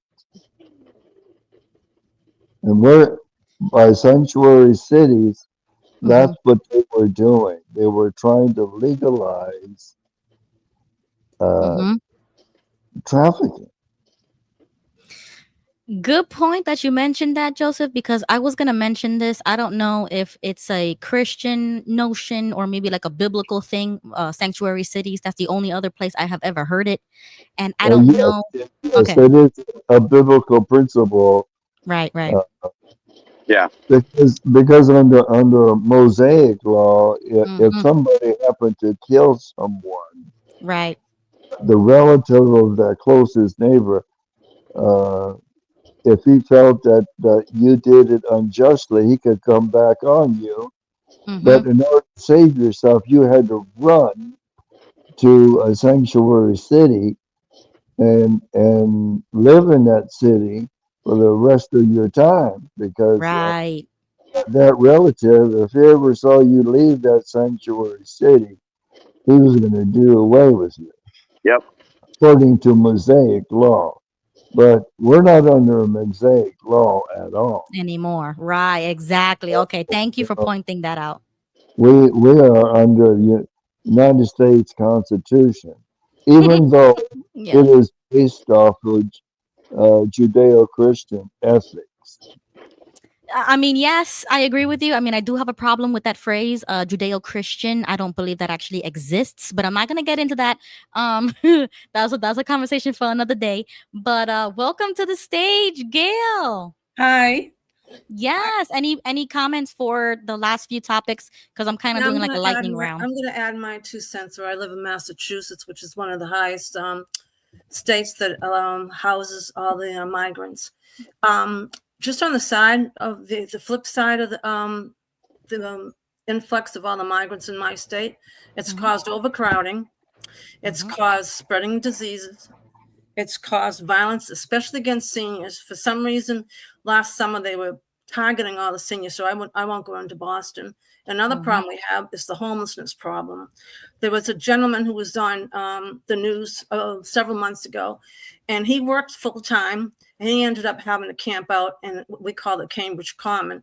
And he said that they raised his rent so high because the landlords were getting sick of all the migrants flooding the housing problem. So he now, even though he's working full time, he's sleeping in his tent in the common along with all the rest of the homelessness. So that's the and I kudos to the I don't know if she's the governor of New Hampshire, New for Hampshire. banning them, because people don't realize where are they putting these people. I live in senior housing, and then bumping out some of the seniors so they can let it's not fair. If you're working all your life and you lose your apartment and then you give it to somebody who really shouldn't be, is not a U.S. citizen. I mean, there's 2 sides of the story. And in Massachusetts, unfortunately, the governor and the mayor, and they're pushing back against ISIS. A lot of people are leaving Massachusetts because of it. They're getting fed up. And actually, Boston Housing Authority is becoming bankrupt because they were letting a lot of migrants in there, and they don't have to pay rent. And then, it kind of aggravates me because I'm in housing. I mean, I worked all my life, and if someone's getting free rent and I have to pay, and I don't want to get angry, but it's just not fair, unfortunately. Exactly right. Exactly right. I am with you 1,000%. Jimmy, any final comments before I move on to the next topic? First off, how's my background noise with the rain? It started picking up a little bit. Is it okay? No, it's okay. No problem. It's okay. All right. Yeah, just let me know if it gets really bad. That's why I'm leaning in so I can hear. No really final thoughts. It's just the only thing I will say is we can see a definite difference between the way the American citizen is being treated and the way that these illegal immigrants, foreigners that have no rights under the Constitution, we can see how they're being treated by the corrupt individuals that belong to the deep state. They don't care about the American citizen. They want to replace the American citizen is what they want to do. And that's why I said that, any political individual, Democrat, Republican, or whatever, who is supporting illegal immigration, sanctuary cities, and all of that stuff, no help for the homeless vets. If they're doing that, then their constituents, I said this before and I'll say it again, their constituents are not the American people. No. Right. So. Okay. Quick question. If the Constitution were to be amended, like some people talk about amending the 14th, which is being wrongly used for, illegal immigration or whatever, would you be in support of vetoing that amendment or like taking it out completely? No, once they have an amendment, you can nullify the amendment, just like we had a prohibition on alcohol during the 20s. Yep. And that had to be, it's an amendment that is null and void now. But it took Congress to do that. Okay. So if that was a discussion, would you be in support of it? What particular part of the 14th Amendment is the viewer referring to? No, I'm just asking you. Like I've heard on the internet people saying that they use the 14th for, like anchor babies or that illegal process. So would you be in support of taking the 14th away?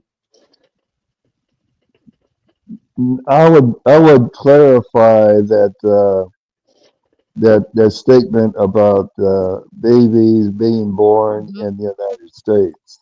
Yeah, what people need to understand about that is the reason that went into play at the time that it did was to give citizenship to the recently released slaves in America. Yes. That's what it was for. Yeah, but they're using it for something else. Like the law always has like a loophole around it. So would you be in favor of cutting it? I'm with Joseph. It needs to be clarified for the people that aren't, don't know history. It needs to be clarified. Okay, I don't know, because in my opinion, once you clarify something or you take it away or you add an amendment to the Constitution, that's a slippery slope for other amendments. Well, the founding fathers, it's not that the founding fathers came up with a good way to do that. And it's not where you could have just like 20 or 30 people in Washington say, yeah, we got to amend this. No, you got to have like 3/4 of the states agree to it. You got to have a certain number of people in Congress that agree to it. It may also even require a convention of the states. So it's not something that can be easily. Now, can it be done? Yes. Yeah. Can it easily be done? No. Okay, good point. Thank you for reminding me. Okay, so next point that I found this clip, right? And the caption says, "So, did you forgive those actors who tried to raise their voice against Trump?" And remember, I talk about this all the time, how these actors, in my opinion, are used to act as if they are in support of something or not in support of something. And that there's a lot of gullible people out there that still look up to their famous singer or famous Hollywood actress or actor for their political opinions. So I'm going to show you guys this clip.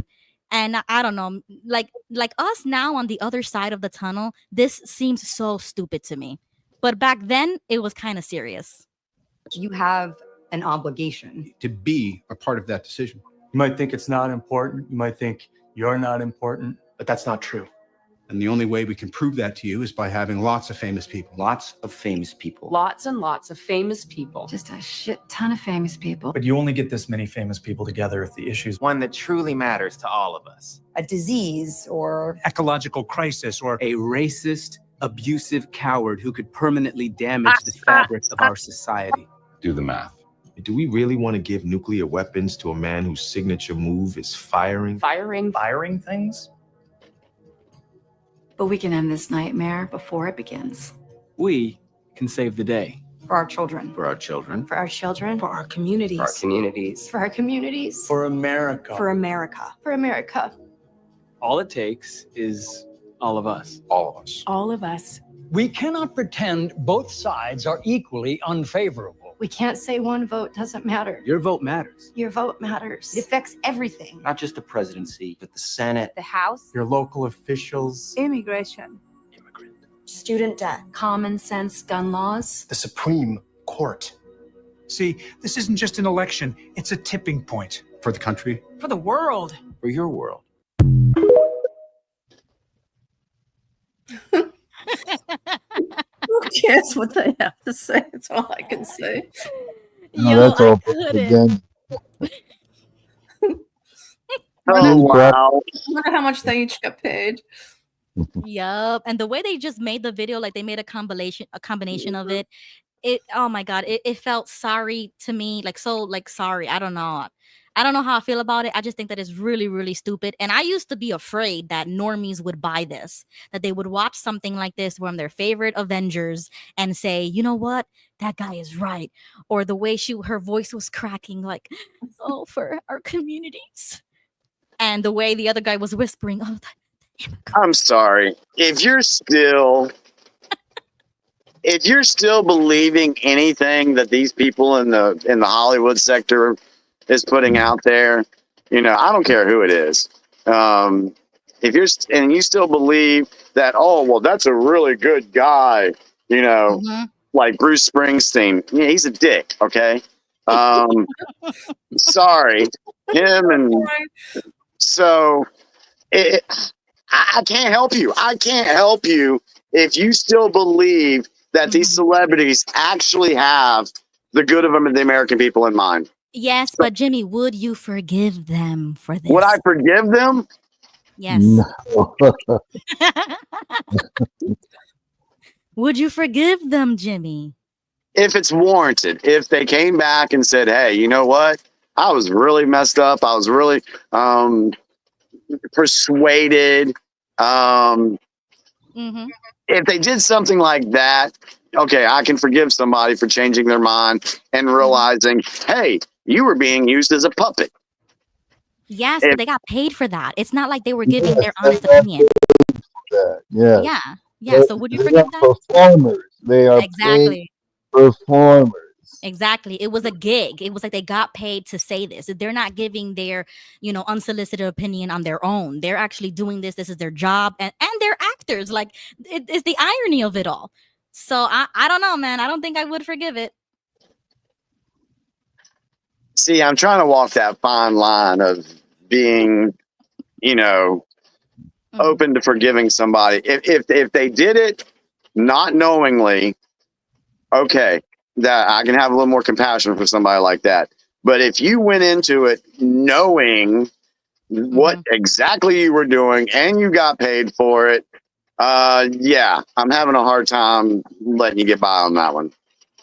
Well, Jimmy, if you really knew how these people lives are done in daily No, life. Jimmy knows of all people. I think Jimmy fully understands. That's like Zuckerberg. Zuckerberg coming out and saying, "Oh, well, the government forced me to do this, this, and this."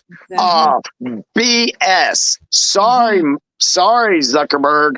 No, you're not getting a pass. Or all these people that are, trying to say, when it comes to CV and everything like that, oh, we're sorry, we didn't know, the media told us this, so we're sorry. No. It's not all kumbaya right now because you kept families separated.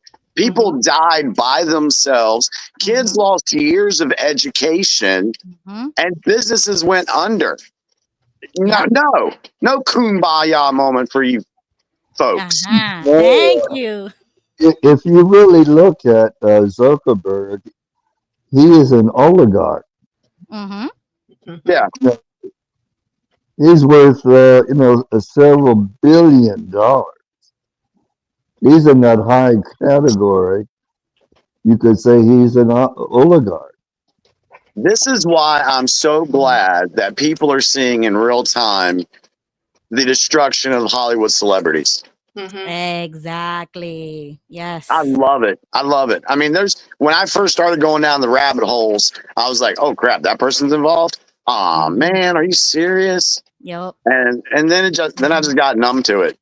I mean, once people realize what these people had to do to keep their positions, to keep their power, to keep their money, it's sickening. It's beyond sick of what these people have had to do. Now, am I saying that every Hollywood person or every person in the music industry is a deep state puppet? No, I'm not. But the majority are. Right.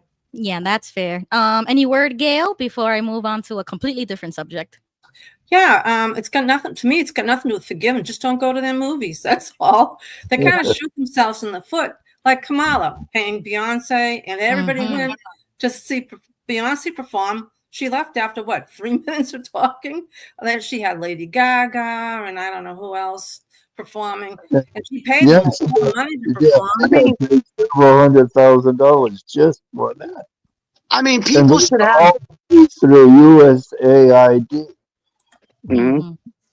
All Go that ahead. money was coming, paying for these celebrities to make all these statements. Oh yeah. Of course They're they being get paid by us. Well, look what's happening to poor Bruce Springsteen. No one, he's getting it left and right, but he deserves it. Don't go to another country and trash our country. Mm-hmm. Yeah. Go ahead, Jimmy. You were gonna say something. What gets me is people. There's a lot of people out there, the normies. They do not realize that their intelligence is being insulted to their face by these people, because these people say, hey, let's go ahead and let's pay some celebrities, let's push our propaganda, and then all the people that follow, they're going to believe it. They're just going to believe it, and then they're going to parrot it. And Exactly. it's like that's where the ignorance comes into play. You know, when I call somebody ignorant, or we use the word ignorance, it's not meaning that you're dumb or stupid. It just means you have a lack of knowledge, Yeah, uneducated. an uneducated point of view. And there's so many. I mean, how many times have we watched videos of some random dude going on the streets and asking people, strangers, hey, how many states are in the United States? I don't know, 42. Yeah, those are outrageous. What year was the War of 1812 fought? I know that was on Jay Leno. Yeah, there's lots of those. I mean, which is sad, because that shows us how they have intentionally dumbed down our education system, so the people aren't smart enough to figure this stuff out. All right. Yeah, good point. Okay, so really quickly, this is like a huge shift of a subject, but I just saw this on X, posted May 22nd.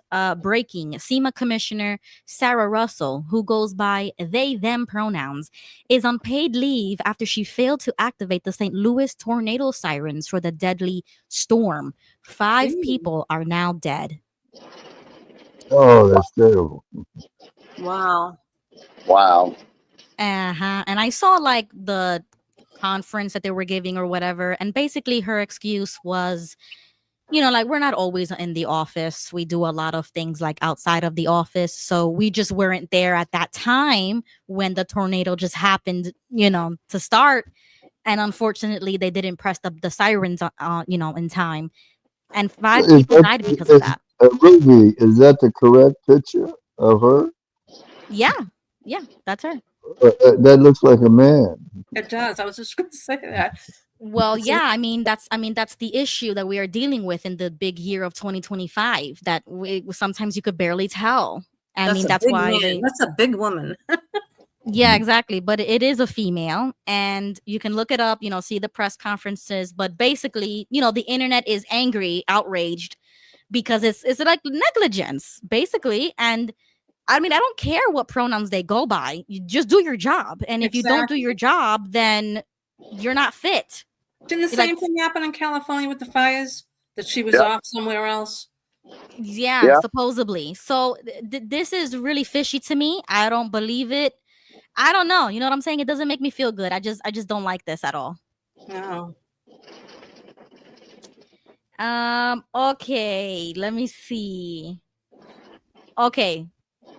Another subject change. Does everybody remember who Jen Psaki is? Yes, she used to be the press secretary for the White House. Okay. Fire crotch. What'd you say? All right, well, I don't know how you guys feel about her. I mean, I don't really care for her. I don't even want to hear her. Go ahead. Yeah, just one point that I saw this on X, but I don't really care for her. I mean, for the 4 years that Biden was the president, I didn't listen to not one word she said. I kind of like mentally blocked the 4 years of Biden. So did you see what Sten wrote, Jen Psaki? No, circle back, oh, girl. Jen Circle Psaki. back, Jen girl. Psaki. Yes, redhead Jen. Okay, so I saw this post, right? It says Jen Psaki, who served as Biden's press secretary, staunchly defending his frequent time away from the White House, despite the fact that he spent roughly 40% of his presidency on vacation. According to her, he was still working, no matter where he was, and fully deserved personal time. Funny how that generous standard doesn't seem to apply to all presidents, especially if your last name is Trump. What's changed? Is working remotely only presidential when it's your guy in office? Or were you just being a hypocrite all along? And then here goes the clip. The president said today that he was sent here to look out for these working and middle class families who are strained right now. So what should they read into him leaving now at this time of great personal financial hardship for so many to go to Nantucket for the week? Well, first I would say, Peter, that I hope you're spending time with your family. I'm spending time with my family, and hope everybody in here is spending time with their families. This is a time to put politics aside, spend time with your loved ones, and talk about what you're grateful for. I will also tell you from spending some time working for this president and a past president that you are president no matter where you are. He will conduct his work from wherever he is on any vacation, on any time he is in Delaware, at Camp David, or wherever he may be spending time with his loved ones. He has secure phone capabilities. He has staff traveling with him. And I think the American people can be assured that he will continue to press to lower their costs and ensure they have more breathing room. First, I want to take a moment, though, to talk about a bit about something important. And that's something hopefully you're all experiencing right now, personal time. Hopefully this holiday weekend, you're able to take some of your own personal time to reflect or be with family or friends or barbecuing or going to the pool or whatever you may be doing. If you have kids like me, personal time is very hard to come by. I certainly cherish it. However, there is at least one person who is generally not afforded the privilege of personal time. And that person is the President of the United States, no matter who they are. And before you feel bad for any moment, this is what presidents sign up for, all of them. There are no on or off buttons for national crises or the all-encompassing responsibility of the presidency.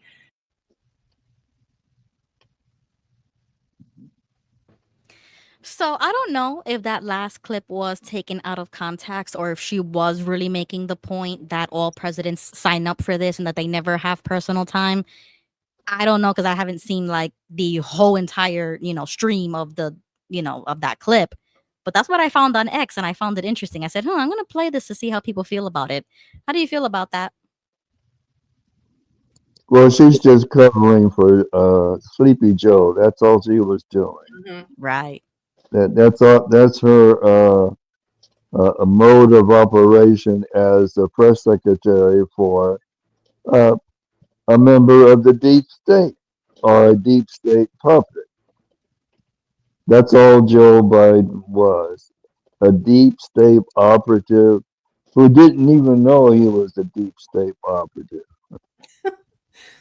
cognitively speaking. He was way out in left field. Yeah. Yeah, Joseph's right. Basically what Jen Psaki was doing there was just covering for him, making excuses. Because we know, 40% of your time, seriously, spent on vacation. What? Hey, that'd be great. What if we could all do that with our jobs? Why can't we have 40% of our time on vacation and still get friggin' paid for it? That'd be great. But no, that doesn't apply to the regular citizen. So for that, it was bullcrap, the whole residency. Now, as far as presidents having some personal time, it would be nice if they were able to, go have time with their family or whatever. But the other lady is also right. Hey, you're on call 24/7. You knew that this is what this entails. Anything can pop off at any time. So a president is going to be on call. Remember when Hillary ran her campaign? She said, "Who's going to be up? Who's going to be up at 3 o'clock in the morning to take your phone call?" Well, we know it wasn't Joe. So who is the guy that carries the nuclear codes and who has to be with the president at all times? at all times. Yeah, it's a military official that has that. It's not a. Yeah, but Joe was on vacation 40% of the time. So where was he? Yeah.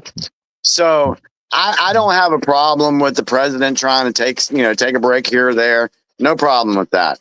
I mean, if you want to go golfing, go golfing. If you want to go to the beach, go to the beach. But you're still on call. You still should be, have everything set up to where if something did pop off in the world that needed your attention, you can be on it right away. Don't you think they had access to him 24 hours a day to Trump? I mean, the guy works harder than anybody else as president, and I'm sure they have access to him 24 hours a day. Oh yeah, yeah. I mean, if anybody deserves a vacation, it's him. Yeah, Biden, but you let Trump take 4 days to go golfing, and those same people that are supporting what Jen Psaki was saying would lambaste him in the media. Oh, he took 4 days off while this was going on. Blah blah blah blah blah. It's all. Yeah, but somebody failed to tell Trump that somebody tried to kill Putin while he was flying in his helicopter. Yeah, that happened like a couple days ago. Yeah, but he was, somebody, dropped the ball there, and he actually said that when a reporter mentioned that to him, he said he didn't know anything about it. It's very possible at the time it happened. I mean, he can't keep his eyes on everything going on in the world. He's got to be informed of it. Mm-hmm. I mean, it's like the whole Ruth Bader Ginsburg when she died. He's like, oh, he's logging down tarmac. Oh, this is the first I'm hearing of this. Hey guys, I am back. Welcome back to me.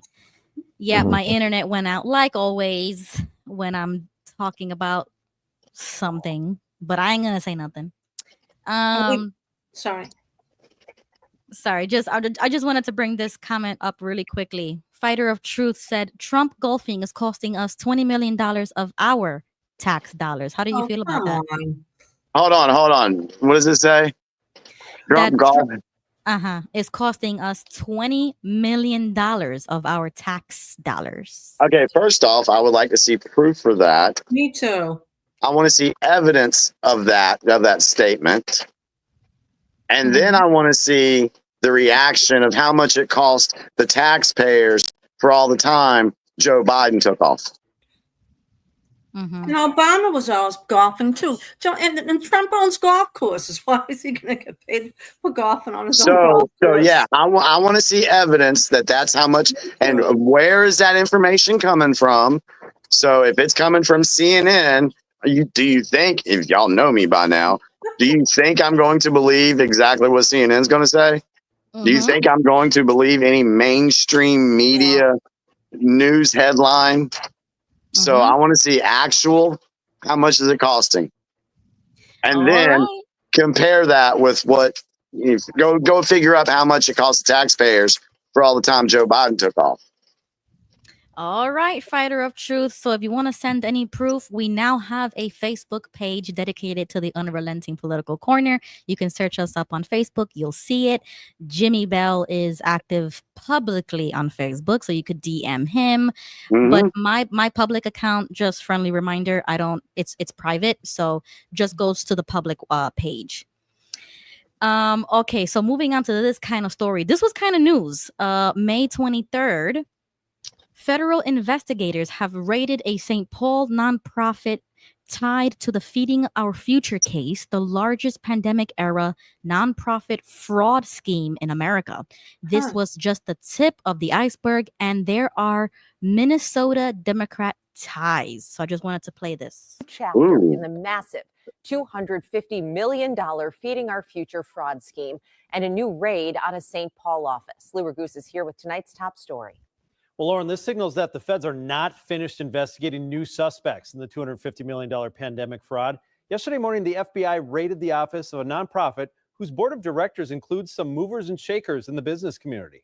A nondescript office within a building in an industrial park on Vandalia Street in St. Paul is the home of New Vision Foundation, a nonprofit that works with disadvantaged youth by teaching coding and digital literacy. The company has even received kudos from Mayor Melvin Carter. But now, according to an unsealed search warrant, they are the latest focus for federal investigators in the $250 million Feeding Our Future meal program fraud case. An exhibit from former Feeding Our Future Executive Director Amy Bach's trial shows that they paid New Vision Foundation more than $2.5 million in taxpayer money in 2021 after New Vision claimed to serve more than 1 million meals to children. But according to the search warrant, the FBI believes meal count sheets such as these, claiming to feed more than 3,000 kids 2 meals every day, are phony. Workers at the electronics recycling site that leases New Vision the office told the feds they never saw any children there, either being served meals or otherwise. Another red flag pointed out in the search warrant, allegedly phony invoices claiming they bought their food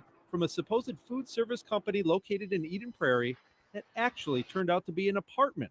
Public tax filings for the nonprofit show that in 2021, the year it participated in the federal meal program, New Vision Foundation reported $3.5 million in gifts and grants, 5 times as much as the year before or after.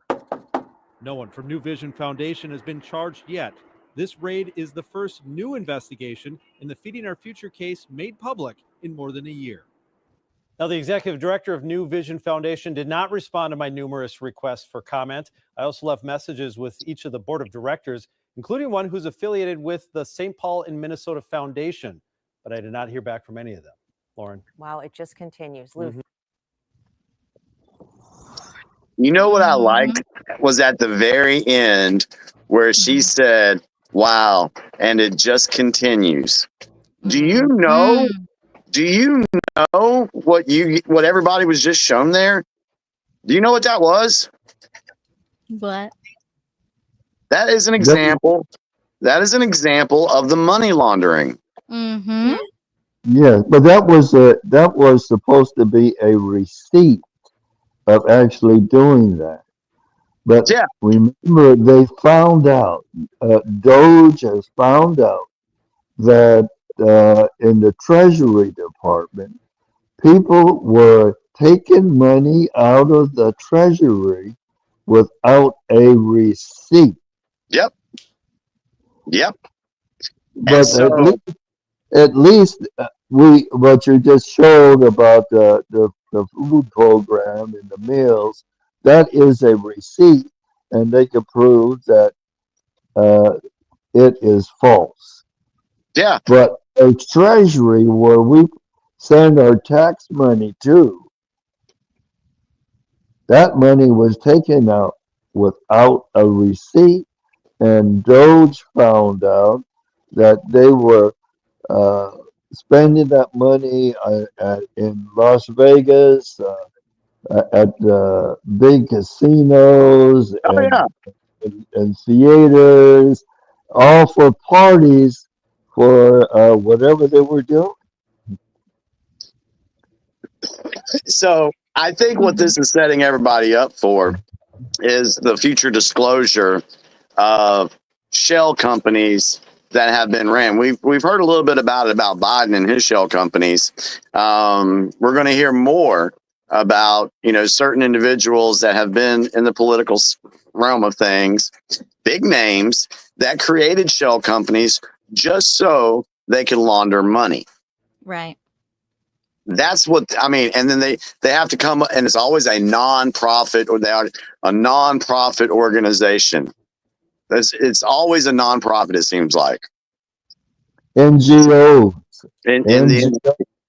Yep.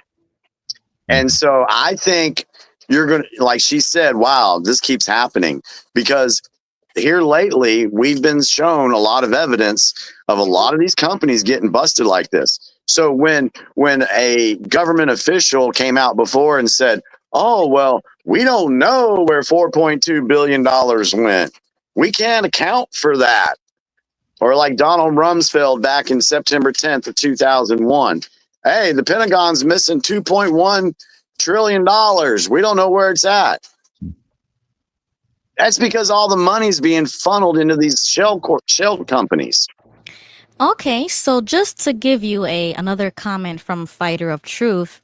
Sure. From the other side of the aisle, saying Trump laundered money for the Russian mob through his condos in the 90s. He has filed bankruptcy over 15 times. Okay. So again, bring some information to me. Mm-hmm. All right. So And hopefully, you know, just and then it's just funny to me how everybody that, you know, doesn't like Trump always wants to talk about bankruptcies. Do you know how beneficial a bankruptcy can be in a business setting? Mm-hmm. Mm-hmm. Do you know what the pros and cons are for that? And do you understand that there's different levels of bankruptcies? That's true. Mm-hmm. Yeah. So I filed bankruptcy I did too. I filed it back in 2001, but I set it up to where I could pay that money back. I didn't just get off scot-free and not pay my bills. Now, so I, you know, there's a different type of bankruptcy. So just because you file bankruptcy doesn't mean that you're not paying, unless that depends on what route you take. Mm-hmm. Okay, very good point. Really quickly, Beverly says the only thing that she disagrees with is in the proposed cuts keep Medicaid for babies, children, real disabled people, and truly deserving elderly. Yeah, I have no problem with that. And I don't think that that's going to happen either. I don't think that that's going to be cut. Either. Yeah, our Medicaid system has been abused Yes. by so many people. Oh, So ever since it started in the 60s. Yes, it has been. So I guess my point back to Fighter of Truth is, okay, all right, you're saying all this about Trump and it's costing 20 million taxpayer dollars, blah, blah, blah. Okay, I get that. All right, fair. That's your viewpoint on that. What I want to know is how many trillions of dollars have been stolen from American citizens over the last 50 to 60 years. Especially with the Social Security. Look what's happened with that. Exactly. Yep. So I'm sorry, but it just seems to me like there's some selective outrage there. Mm-hmm. All right. Good point. Okay. So now the moment that we've all been waiting for is to see the French president get shoved or slapped By in his the wife. face. By his male wife. By his daddy. Allegedly. Allegedly. By his man wife. Allegedly. Now, this has got to be the most craziest clip I have ever seen. And then he in waves. my life. Then he waves to everybody. The audacity. Like, oh, wow. And then, wow. She just Well, they popped opened out the door again. too soon. Wow. Have any of you guys ever watched House of Cards? Oh, yes. This is what that kind of reminds me of. It's kind of like Washington behind the scenes, that crazy stuff be happening that is so outrageous.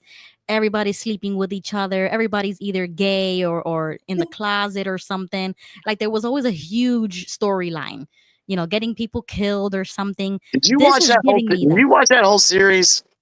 I watched like a good few seasons of that before I was kind of like when it started getting sexual and nasty, I can't do it. I was just like, no, I'm not doing this. It's disgusting. I'm not going to corrupt my mind with that. I tell you what, the first couple of seasons, I was like, oh my God, is this how our government, this was before I woke up politically. But then when I woke up and started going down rabbit holes, I was like, oh my goodness, this stuff was in House of Cards. Yup. And before I kind of woke up, I used to feel as if these shows were secretly telling us the truth, like the script and everything. I'm like, I was like, this probably happened in real life, and they're using it because it's so good to put in a show because you would have to see it to believe it or something, or you can't make this stuff up, like those phrases that people say. But that's how I view it. I'm like, damn, this show is actually showing us what really happens behind closed doors. So those are the vibes that I'm getting. Yeah, it was crazy shit. Anyway, back to Macron. Yes. Hold on a second. I gotta plug my phone up at that time of night. Hold on. All right. Sorry. Put y'all down there for a second. Oh wow. Thrifty says, watch, there is a stewardess in the background. The shoulder of her uniform is ripped and looks like blood. Have to slow the clip down and look carefully. Yeah, that's crazy. And I don't know how we can actually see that because it's so dark.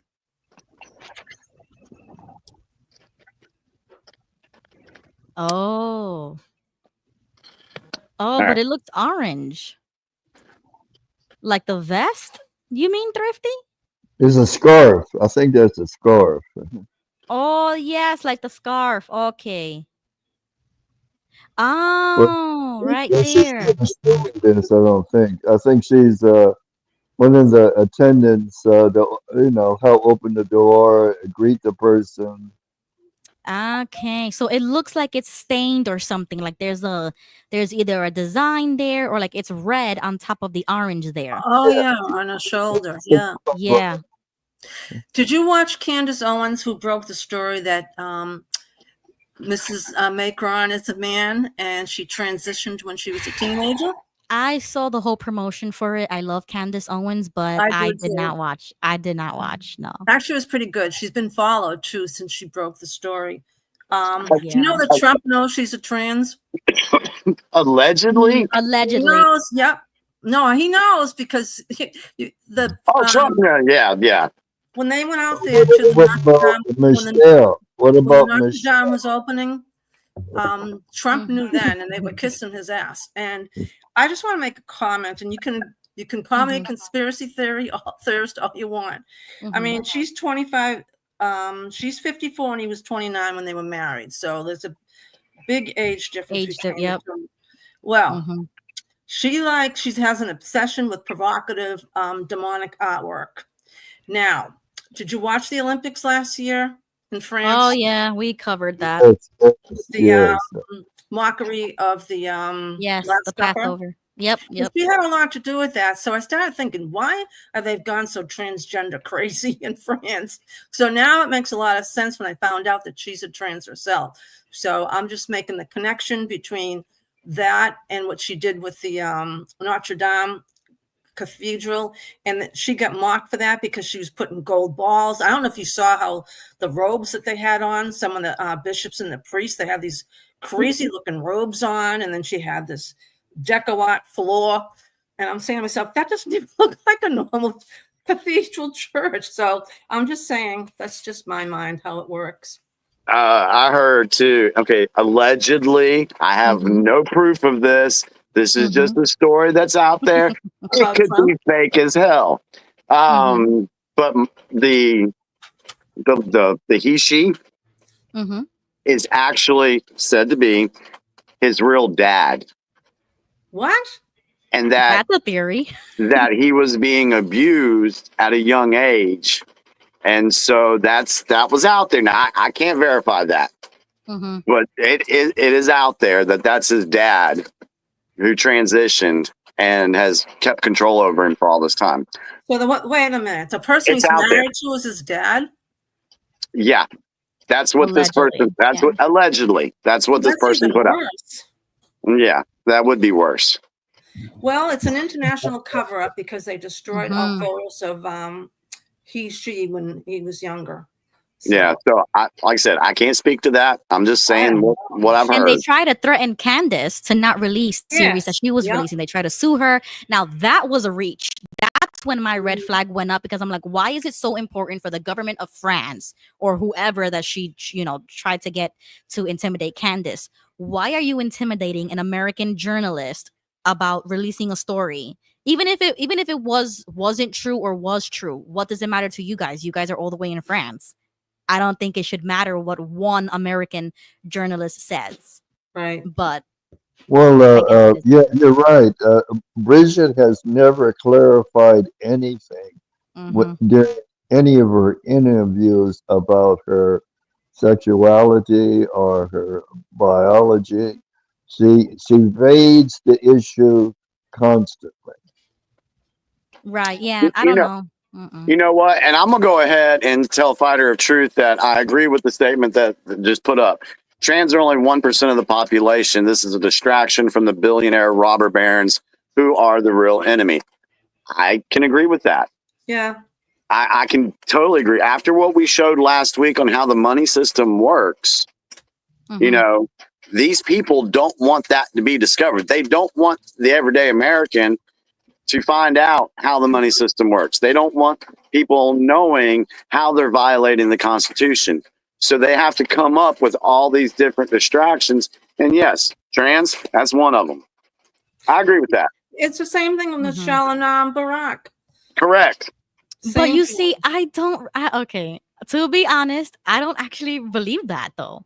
Like I understand where the suspicion comes from. I see the clips, I've seen the theories, I've heard every theory back and forth.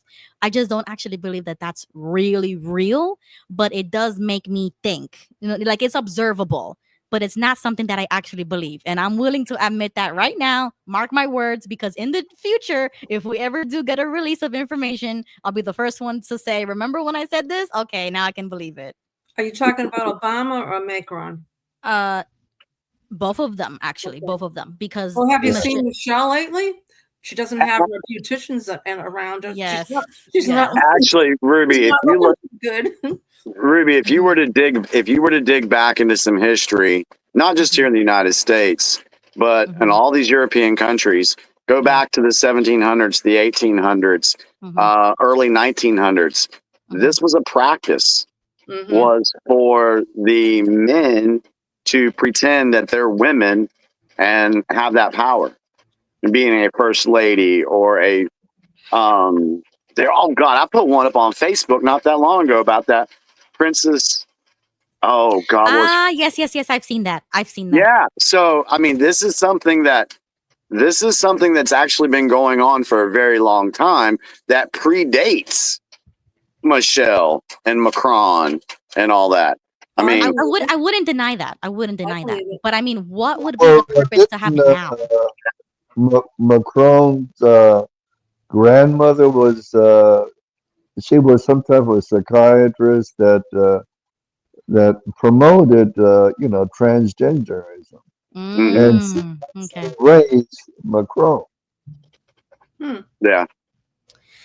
Okay, So, I mean, yeah, it's interesting. It's interesting. I just don't know if I believe that yet. You know what I'm saying? Like I've heard it, but I cannot 100% say tonight that I believe that Michelle is a man or that this French first lady is a man. Whatever they are, we know Bridget, if she is a woman, she's a cougar. Yeah, right. And just weird. Like I've seen videos of like they're showing her arm was weird in one clip, or the way she walked was weird. I don't know.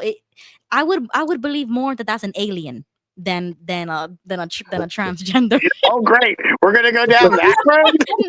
No, we're not. But I'm just trying to explain myself. I want to know who the mother to her daughters. She's got 3 beautiful daughters. I'd like to know who the mother is. Her 3 daughters. That was a previous marriage. Yeah, it's just weird. It's just weird. Those aren't her daughters. Joseph, those aren't her daughters. No, she married a man that had the daughters. Oh, I thought. Oh, okay. Well, that adds up now. Yes. Okay. So really quickly, I saw this next clip that I wanted to play for you guys. The caption says, and this was posted on May 25th. It says a Black business owner snapped on George Floyd's aunt 5 years after Floyd's death because he claims that Floyd's family led to the demise of many Black businesses and how Minneapolis is still burning after his death. Oh, brother. Let me tell you something. When they gave away the $50,000 that your family was handing out to the businesses to help them, you know how many people were up there that wasn't even from this area? There was 72 people up there trying to take that money from all the businesses. We didn't get a dime. None of us got a damn dime of that money to help us. Did you know that? Oh my God. Y'all didn't even know that. Yeah, that's what I'm trying to tell you. They wouldn't know that. We know that because I was there when it happened. That's what I'm trying to tell you. I was in the room when they all showed up, all these white folks that we've never even seen over here, asking for the money that your family was putting down for these businesses. They took that money from us. We never got a dime. We never got help. Let me tell you something. When they gave... Wow. And I've never seen that clip before. So That was a little shocking. And I did watch when Candace Owens broke the story of all the laundered or stolen money, whatever you want to call it, to buy $1 million mansions in California. And it never went to the actual cause that they were saying that it was going to go for. Of course not. Of course not. Right. So can we all agree that that was all fake? Mm-hmm. Well, the city of Houston at the time gave the family, the George Floyd family, several $1 million. I think it was up to like $43 million Wow. because of the loss of their son. Isn't the officer who did the chokehold, isn't he getting out or something? Or did I read that I wrong? haven't heard of that. No. There's been chatter about something like that, but I don't know what's going to happen with that situation. I think that might be used later to spark something that could be. But yeah, this whole thing with. Oh, sorry. Go ahead, Joseph. Isn't it ironic that George Floyd incident that took place there is just probably next door to a Ukrainian deli and restaurant? Say that again? There's a Ukrainian deli and restaurant in that same block. Where that happened? Are you Where serious? it happened. Yeah. Yeah. Oh, it's crazy. Wow. Yeah, I didn't notice that. I didn't buy the George Floyd story back in 2020 at all. I didn't buy it all, and of course, I got a bunch of hate for that. And there's still people out there that still want to believe the narrative of that story. Go right ahead.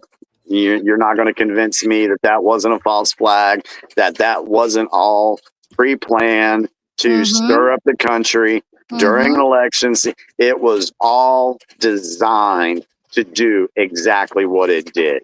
And that was the biggest one in this recent time that I have ever seen. People take the bait. A lot of people took the bait for that. And it just frustrates me when people say, "Oh, well, look at all them people burning down their cities." You do realize that the people that were burning down the cities were not the residents of those cities. Yeah, they were paid. They were more likely paid. Yeah, I mean, think about it. I mean, what kind of sense does it make for me and my neighbors to get pissed off about something and go into town and burn it all up?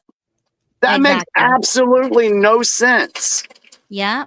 Yeah. Good point. Yeah. And I was really afraid, like legit afraid during that time period, because I was like, so many low IQ, no offense, low IQ people are going to take the bait and get emotionally involved. Yes. And there are local people who would join in and loot and burn, and you're not going to go anywhere but jail every single time, especially in Florida, because the sheriffs down here, they do not play. Okay. So that was one of the things that I was happy I was in Florida. But imagine if I was in New York City. Imagine if I was in imagine if I was in a sanctuary city, a Democrat, a blue city. I'm sorry, but it was burning up.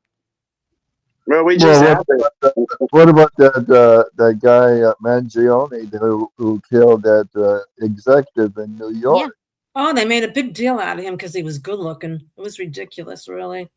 And just recently, those two diplomats who happened to be Jewish were killed at some type of event. Yeah. So it shows you that the deep state are using these mentally deranged and confused people to do deadly things. Yes. And if you listen to the governor of Illinois, he said it's time for us to act. It's not for rhetoric anymore. It is time to act. As if that is a code word or a straight admonition to the people to go ahead and do whatever you have to do. Right. That's exactly how I feel nowadays. Jimmy, go. And like you said, Ruby, you have these simple-minded or Yes, low people IQ people. who Yes. are ignorant of facts and what the true current events are actually happening. They get emotionally involved and they carry out what what the Mm-hmm. deep state is controlling them. Yep. They are just Exactly. being manipulated, and they have to suffer and go to prison for the rest of their life for that, or the death penalty. Mm-hmm. Jimmy, were you about to say something before I move on? I was just going to say, I made the statement that your citizens aren't going to go into your cities, and okay, there are some people that will go do something like that, and they said I would say that 85%, if not 90%, this is just me guessing, of these people that were rioting back in 2020, 85 to 90% of them were not citizens of the cities that they were rioting in. That's true. They were hired influencers to come in, cause chaos, get the crowds riled up. And Exactly. And we have learned over the years that funding for these particular groups, Antifa, BLM, it usually started with George Soros. Mhm. That's normally where it starts. He's got the DAs in his pocket. He's got corrupt judges in his pocket. So that's why when these people were getting arrested, they were being let go with Right. no Mhm. bail. And think about Kamala Harris, who was all in support of no bail for these folks. That's Right. right. So when the media tries to say that this is an organic movement that's happening, look how the American people are taking, no, that's BS. That's propaganda. They're working on your emotions. They're working on your fears. They're working on your biases to get you to follow their story. Because if you follow their story and you push their agenda, then you're helping their cause. Yeah, exactly right. That's why I refuse to get involved. I mean, I love politics, but I would never get that involved that I'm going to get like overly emotional about or financially support something that I'm not sure of. Like, there's a lot of things that I wouldn't do, even though I love politics and I love to talk about it. And I do want to volunteer. I would volunteer, but I don't think I would ever give $1. So that's just one point. Okay, so really quickly, somebody, I don't know if anybody knows this ex user, I don't know who she is, Mila Joy. Good stuff. The caption says, "Who voted for this?" And then the picture says, "Imagine losing your job because you can't speak good English. That's what's happening to truckers during random DOT inspections. They're being pulled over, forced to read, write, and speak English on the spot. If they fail, fined, shut down, fired. Doesn't matter how long you've been driving, if you fail the English test, you're done." How do you feel about that? Okay, where's that being done at? I don't know. It's just a post that she just put on X and she's saying, who voted for this? So who even knows if that's a real post? But it's just the sentiment that she's trying to get across, that these non-speaking, English-speaking drivers are losing their jobs just because they cannot read, write, or speak English properly. Okay, so first off, I would have to vet that story Okay. to see if it's even real. Okay, now let's just, for the fun of it, For the fun of it. Yes, for the fun of it, what would you say? For the fun of it, if it was happening. Mm-hmm. I know this is going to sound insensitive to some, but I'm sorry. If you're driving a truck Mm-hmm. in America, you should be able to read English. Mm-hmm. You should be now. I'm saying read it and understand it, because what's on our road signs? English. There's no translations on the highways. I mean, you have to know where you're going. You have to read things. You have to know safety regulations. You have to pass a test. I'm to the point with this country that if you come into America, I'm sorry, you need to learn freaking English. That's just Legal how I or am. illegal. I mean, I don't really care. You Yeah. just need to know Uh, the primary language of the country Trump you're in. is the very first president to declare that the official language of the United States is English. English. Yeah, Yes. I think that if you're coming into this country, especially if you're going to become a legal immigrant, Mm-hmm. then you need to learn English. And the reason I can say this with some compassion or some conviction is because I lived in a foreign country. I lived in Japan for 3.5 years. My dad was in the military. So when I went over to Japan, yes, we had the military base and we had, American schools and things like that. And that was all, English. But once we got outside the base's gates and we were in Japan, I had to know some Japanese. If you want to get by, yeah. Yeah, I had to be able to, figure out where I was going. I mean, there was no way I could expect a nation of people to cater to me because I'm just in their country, for this time period. Or because let's say you decided to live there recreationally or maybe for a job. Yeah. You would want to learn the language while you're there, at least. Yeah. So I'm sorry. It may sound insensitive. I don't care. But if you're coming into this country legally and you want employment and you need to learn English.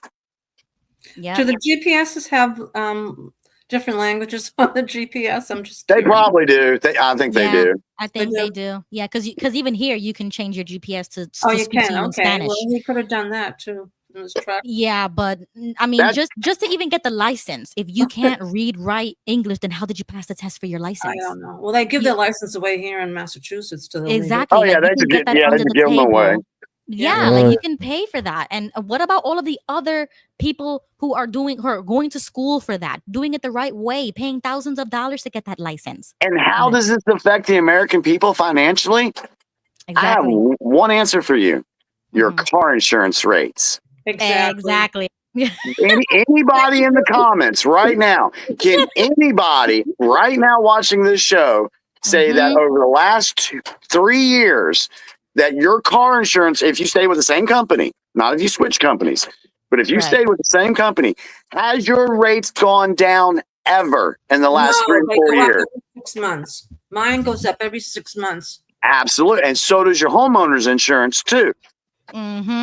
And when I called in to find out why my car insurance rates keep going up, they say, because there's more uninsured motorists on the highways. No, like what? That's what there's more uninsured motors and there's more accidents Exactly happening right now, car accidents. Oh, Okay. that really gets me. Why are more car accidents happening? I wonder why. Not saying it's total, but I'm sure it has a factor to play. Crazy. Yeah. But here in the Houston area, we have over 60,000 illegals living within the Metroplex area. Wow. At least once a month, we have an illegal somehow gets on I-10 or I-45 driving the wrong way and causes deaths, severe multiple injuries and accident, multiple at least once a month. How they get on I-10 going the wrong way is beyond yeah. And you know what? Last point to this subject, story time. So the other day, remember when I told you that, my husband got fired over the tariffs, like the political stuff? She was like, get out of here because you're a Trump supporter. Fast forward about a week and a half ago, he gets rear-ended. And when the guy comes out of his car, he comes out saying, no speak English. So the guy doesn't even speak English. Okay, you see, this is why this is personal for me and like this is enraging. So the guy doesn't even speak English, right? And then my husband, I mean, we are Hispanic. He does not bend or fold. He speaks English right back to them. He does not speak Spanish. He's like, no, dude, you're gonna speak to me in English. And if you can't speak English, oh well. So they're trying to communicate with one another. And he says, where's your driver's license? I'm gonna take a picture of it. Give me your insurance, because we're not playing this game anymore. Right. So he doesn't even have a driver's license. He takes out a New York State birth certificate, looks spanking new, and presents it and says, this is like this is the only document I have. He's trying to communicate that this is the only document I have. Wow. That's a forgery. That's a forgery. Exactly. How did you get a birth certificate from the state of New York? We know damn well you were not born in New York. You can't even speak English. You don't even have the insurance, the information of the car you're driving, and you hit somebody on the road. I mean, it was raining that day. Somebody could have gotten hurt. Somebody could have gotten hit. And this is the BS that we got to deal with as citizens of this country, the United States of America. This is what we got to put up with, right? Well, I say no. I refuse. As soon as I got that phone call, I was like, I'm so glad I'm not there, because I would have lost my top. Like, I'm sick and tired of it. You know what I'm saying? Like, we talk about it online, but when it happens in real life, I'm this close to just losing it and being the next viral video and people calling me racist or something, because I'm sick and tired of it. So I told him, you better take pictures of everything and call 911. And he was pleading with him not to call 911. And I was like, you better call 911. He was like, I already did it. I'm like, good. So the sheriff comes over. The sheriff tries to speak to him. And once again, sorry, no speaking English. And the sheriff is like, sorry, use Google Translate, but you ain't leaving here until we get to the bottom of this. And I don't know what ended up happening, because, my husband left, but that guy had to stay there. And I don't know if he got arrested. I don't know if he got a ticket. Who knows what happened? But apparently he was driving somebody else's car, and they were trying to bribe my husband to take cash for the damage of the bumper. Instead of going through the insurance. So that's another thing that these people love to play. Oh, just take a $1,500 right here, right now, and we'll fix it for you. Just bring it to my cousin's shop. We'll fix it for free for you and take this cash. Don't call police. Don't go through the insurance. And I was like, hell no. Hell no. I am done. Wow. Yep. So who knows what happened to that guy, but that is another thing that happened to us recently that I was like, oh, I'm definitely talking about this on the show next Tuesday. I'm definitely talking about it. Go after him? Didn't your insurance company go after the guy? Yeah. So that's what we're dealing with now. They're talking with insurances and trying to give us like the minimum of, like, they have to pay you for the damages. And it's most likely going to be from our insurance because we have full coverage. But it's like, once again, like Jimmy said, most of these people don't even have insurance. Yep. The states already know this. It's like, and that's why it's worse for everybody else. Yep. And this is why I am zero tolerance when it comes to this. I don't care if you legal or illegal. The system is that bad that I don't really care at that point, because stuff like this happens and you're dealing with problems like I just described. Yeah, because of the illegals, you're having these large cities. You create an underground economy where they don't pay taxes. They got hairdressers that are not certified. You got people driving without driver's license, no insurance. Bought cars through the black market some kind of way, and they're on the road. Yeah. And I don't care to listen to story time. You were at fault. Oh, and that's another thing. The state of Florida has no fault accident law here in Florida. So it doesn't matter who hits who's at fault. There's a no fault thing. And I disagree with that too, but that's another day. Okay, so really quickly, because we are reaching maybe we'll wrap it up in like 30 minutes because I want to give Jimmy time to go to bed. Okay. But we'll cut off at about 12. 12 is good. Yeah. So it's 11:30 now. So just giving a heads up to everybody. Just want to talk about the next story that I had, which was the UK terror attack. Now I have the video here. Viewer discretion is advised once again, because this was insane. Did you guys see this? No. Oh my God! What the fuck? Oh no! What the? Oh my God! Oh, that's horrible. Oh my God! Oh Oh my shit! God! What the fuck? Fucking kill it! Kill it! Kill it! Fucking Jeez. kill it! Kill it! Kill it! Kill it! Yeah, Now, you that know, was something. insane.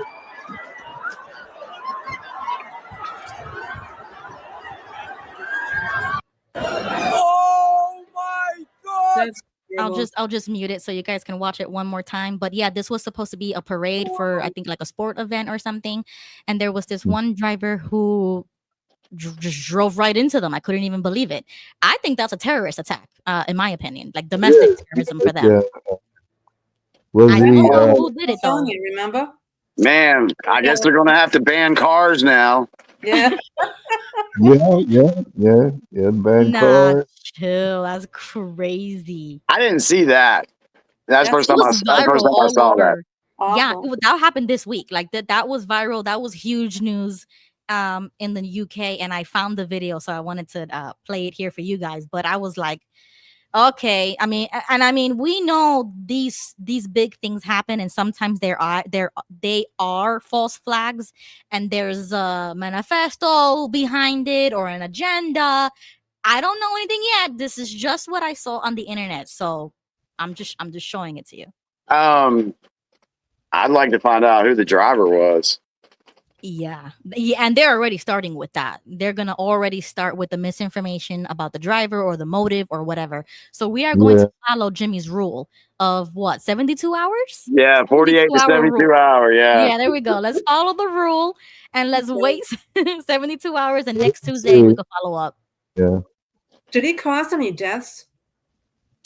I don't know. I mean, this happened really recent. It was this week that happened. So that's horrible. If anybody finds any more information, let me know in the comments. And if you're watching this in the future, let me know what you find.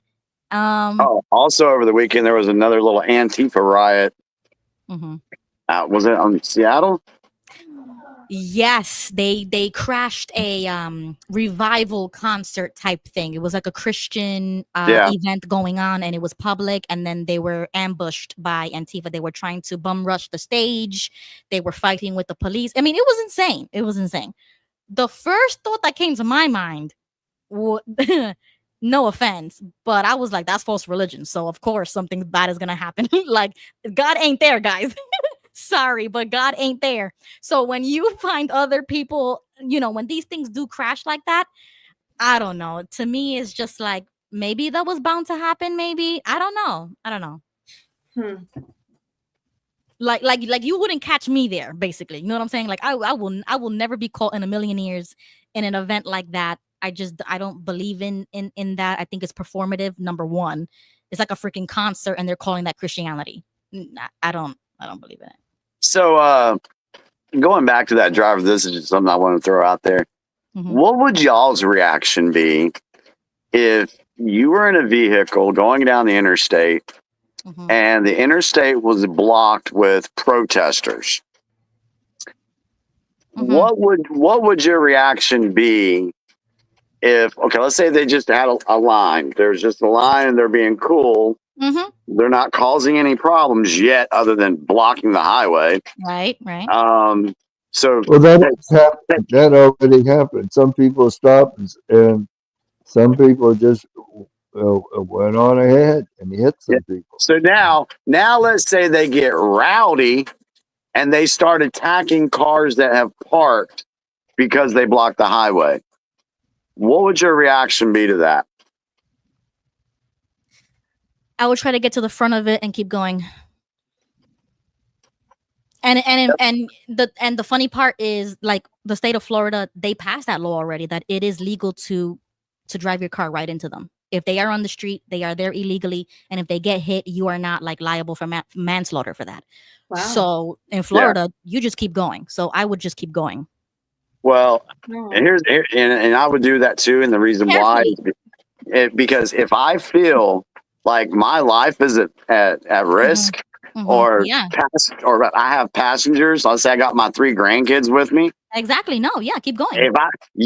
I'm going. I'm pushing the Yeah, gas pedal and I'm going. very slowly. I mean, not deliberately. I'm not like a Oh no! savage out here. If I feel like my life is being threatened Right. and they're pounding on my car and Yeah. beating my windows, yeah, I'm gone.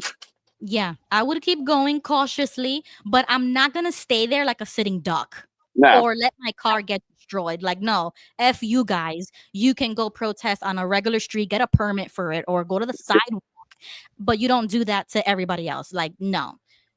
So, I kind of talked about that because I want to see what they say in the comments. theory, like 587 said, like from what he saw, so far is that the driver got stuck in the crowd and was trying to get out. So he's still looking into it. I mean, that's just a little clip, you know what I'm saying? It's just a few seconds of what we saw. It looked like he was hitting people, but maybe it is true that he got stuck and they were attacking his car or whatever, and he was zoomed out of there and nobody got out the way. I don't know. I see Steen's comment, turn around and go back. Yeah, well, I would love to be able to turn around and go back, but what if you're stuck not in traffic. What if you're on the interstate and you're surrounded by all these vehicles and you can't really go anywhere? You can't go backwards. The only thing you can do is pull out and go down the emergency lane. Right. So Steen, he says, if you see someone on the road, you cannot drive over them. Well, in Florida, you can. Yeah, Florida, you can. In Florida, you can. And that recently passed, maybe it was like 2 years ago, I think. I mean, I think it was during the BLM stuff. Like, it was right after that the Yes, you're right. put that through. Yeah. So just Yeah, letting you know, Steen, it's I think true. that's just a ridiculous move. And, for these people to go and like shut down highways and get on highways. I mean, really? I mean, think about how selfish that is. What if there's an emergency? What if the ambulance has to go through? What if there's a fire and the firefighters have to get through? Yeah, You know, a million things. A lot of folks don't think about that. They just think about what they're being shown. So I totally disagree with any of these people trying to go and block a street, block a highway. Yeah, nah, I'm good. I would keep going, especially if I had kids in the car. Like if it was just me, I probably would have more patience. But especially if I had kids in the car, I would be zooming out of there. I do not want to get caught in a situation where something pops off or a shooting or another driver gets out of hand with a rage or something. You see, that's another not a problem, but that's another thing to consider. In the South, everybody has guns, even in their cars. So so when somebody gets into a road rage, it is very easy to see somebody pull out their handgun or whatever. So you do not want to get caught in Texas or Florida or any southern state that has these like constitutional carries, and we don't even have to hide them anymore. We don't have the concealed like restrictions anymore. We can open carry. You don't want to be playing games down here, okay? That does not fly. So the tolerance of that down here is like this. It's very, very low. We don't put up with that crap. And I do believe that Here in Texas, you don't even need to take the test to get a carry permit. You could do it. You just buy it whenever you want, and right there and then you get it. In some states, but even in Florida, you don't even have to conceal it. So people are strapped down here. You know what I'm saying? Like, do not play with that kind of stuff in the South. And this is why it's a culture shift between the North and the South. In the North, I would never think like this, but ever since I moved from New York City to Florida, I'm a Floridian now. Like, I have lived here more years in my life than I did in any other state. So I would consider myself a Floridian. The values I've adopted, the lifestyle I've adopted, even the laws, the politics I agree with. So your mentality changes. Really, I do believe it really changes based on where you live. Like, those things matter. Community influences you a lot. And there's a restaurant here in Houston that all the tables and all the chairs are on for the tables do not face the front door. And they have a sign that says all customers open carry is encouraged. So once you sit in this restaurant, your back is not going to be where somebody walks into the restaurant and they see your back. You face everyone. Yeah, that's why whenever we go out to eat, my wife knows that I have to be facing the front door. When we sit down, I got to be facing the front door.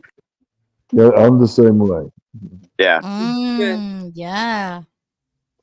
I Quick. can watch that door, and if something pops off, Yeah. well, Yeah, exactly. we got that covered. Yeah, that's a great point. Just a quick question before we hop off.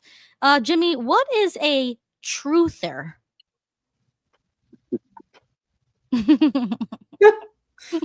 Somebody's on Wow, that's a loaded question because That's a loaded question. That's right. yeah, a truther can be okay. So I can be accused of being called a truther, somebody that's looking for true information outside of the mainstream narrative, no matter what it may be, because you've got people that are truthers about the Tartarian thing.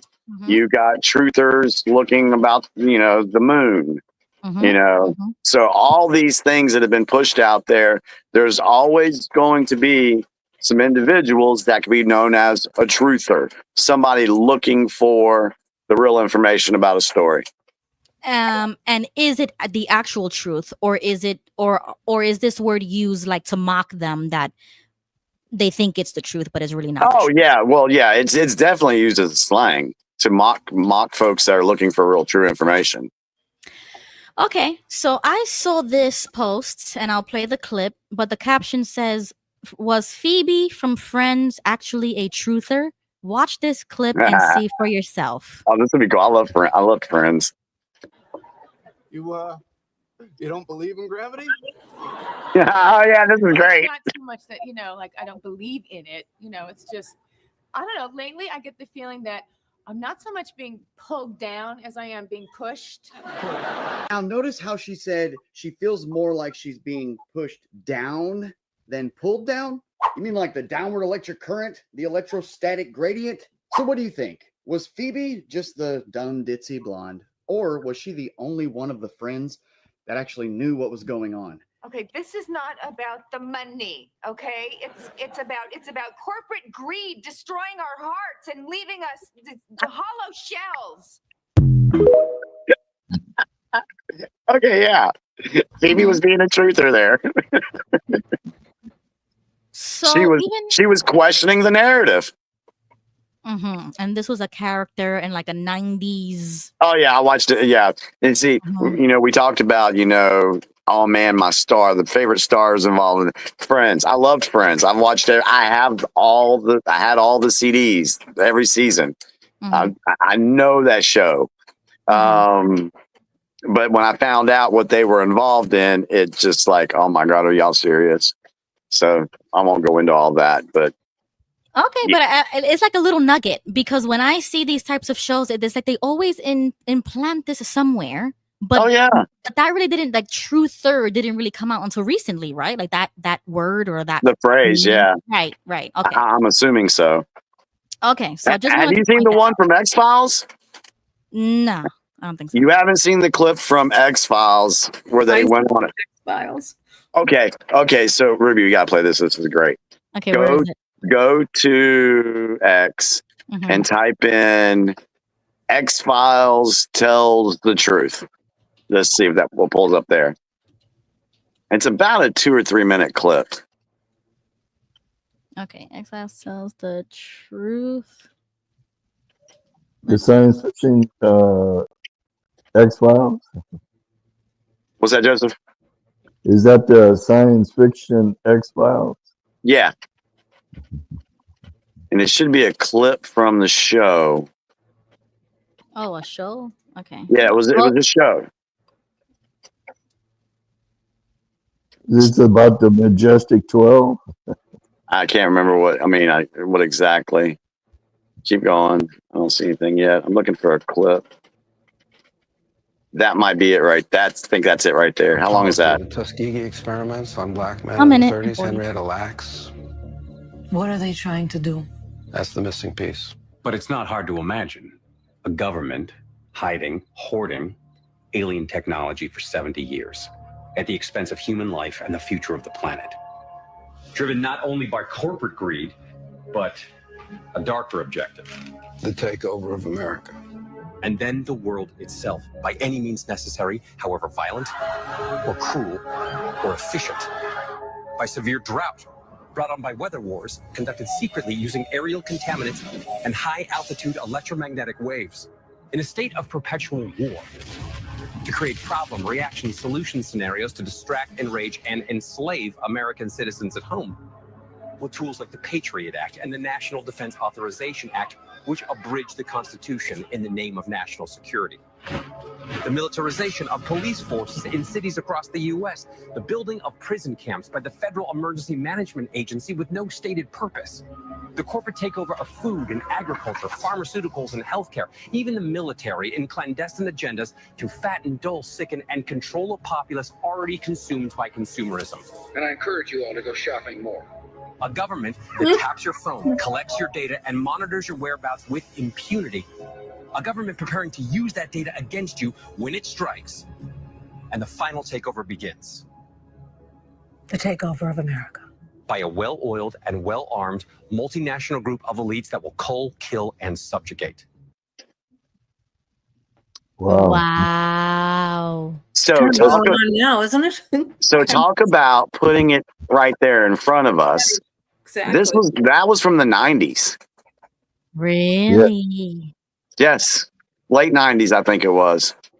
96, 7, somewhere in that area, maybe. So, and everything he said has happened. Wow. And what does it go along the lines of? The 16-year plan to destroy America. That's exactly what I was just about to say. I was like, yo, he did it in less than 2 minutes, and we spent 4 hours last Tuesday. Like, damn, we should have just played this video, and we would have saved ourselves hours. That's true. Oh my God, Jimmy, that scares me. Like, for real. So, hey, but hey, you know what? Let's just say this. If they were able to pull off their 16-year, if they were able to pull off everything that guy said right now, our world would not be what it is at this moment. Yeah, it's crazy right now. It's crazy. There's a lot of crap going on. But do you know how worse off, not just America, but around the world would have been if they were able to pull off this 16-year plan? Yeah, man. Oh my gosh. That video got me. I'm glad that was the last video because like I feel heavy. Like my chest is a little heavy because this, I mean, even the Phoebe clip, I was bringing that up to show you like once again how subtle but not subtle they insert these things in shows is basically the truth right in front of your face. But she said it in the 90s and it was okay. Say the same thing now and you're called a conspiracy theorist or you're banned, you're canceled. You want to go to YouTube and look up let's see if they have this clip. Phoebe F or PHOBE BE talks to Ross about dinosaurs. Ah, okay. That was I thought they were going to play that clip too. And let's see if it comes. Yeah, because she did mention the moon and gravity and okay, let's see this. Let's see this clip. Let's see if it's up there. Okay, hold on. I gotta share my screen. It's pretty funny. Are you Another dinosaur story. Let's see. Let's see if this is it. I knew I had to get. Is it okay? It's from Friends. Okay.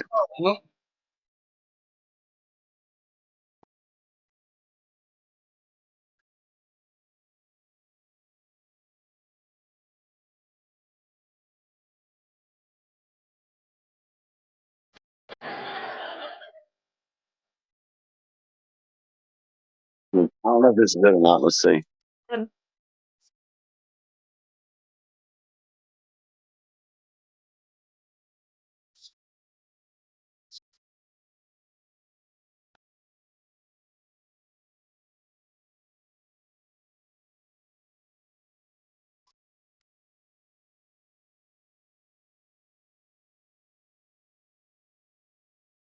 I don't.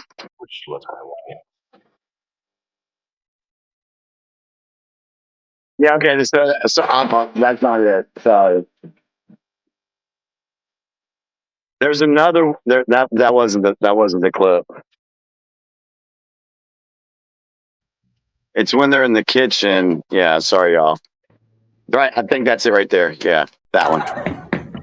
Uh-oh, it's scary scientist man. Okay, Phoebe, this is it. In this briefcase, I carry actual scientific facts. A briefcase of facts, if you will. Some of these fossils are over 200 million years old. Okay, look, before you even start, I'm not denying evolution, okay? I'm just saying that it's one of the possibilities. It's the only possibility, Phoebe. Okay, Ross, could you just open your mind like this much? Okay. Now, wasn't there a time when the brightest minds in the world believed that the earth was flat? And up until 50 years ago, you all thought the atom was the smallest thing until you split it open and this whole mess of crap came out. Now, are you telling me that you are so unbelievably arrogant that you can't admit that there's a teeny tiny possibility that you could be wrong about this?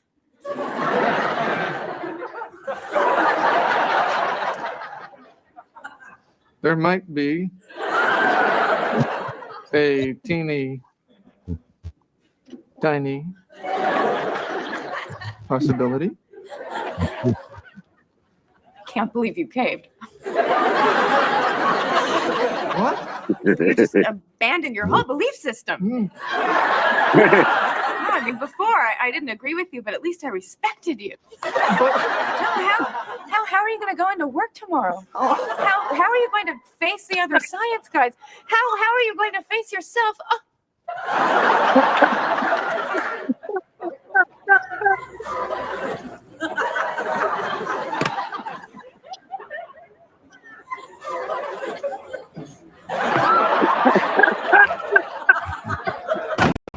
That was fun. I was hungry.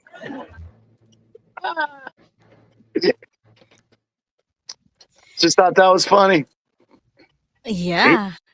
He was so adamant about one thing, and I was like, "Hey, wait, it might be different. It might not be what you think it is."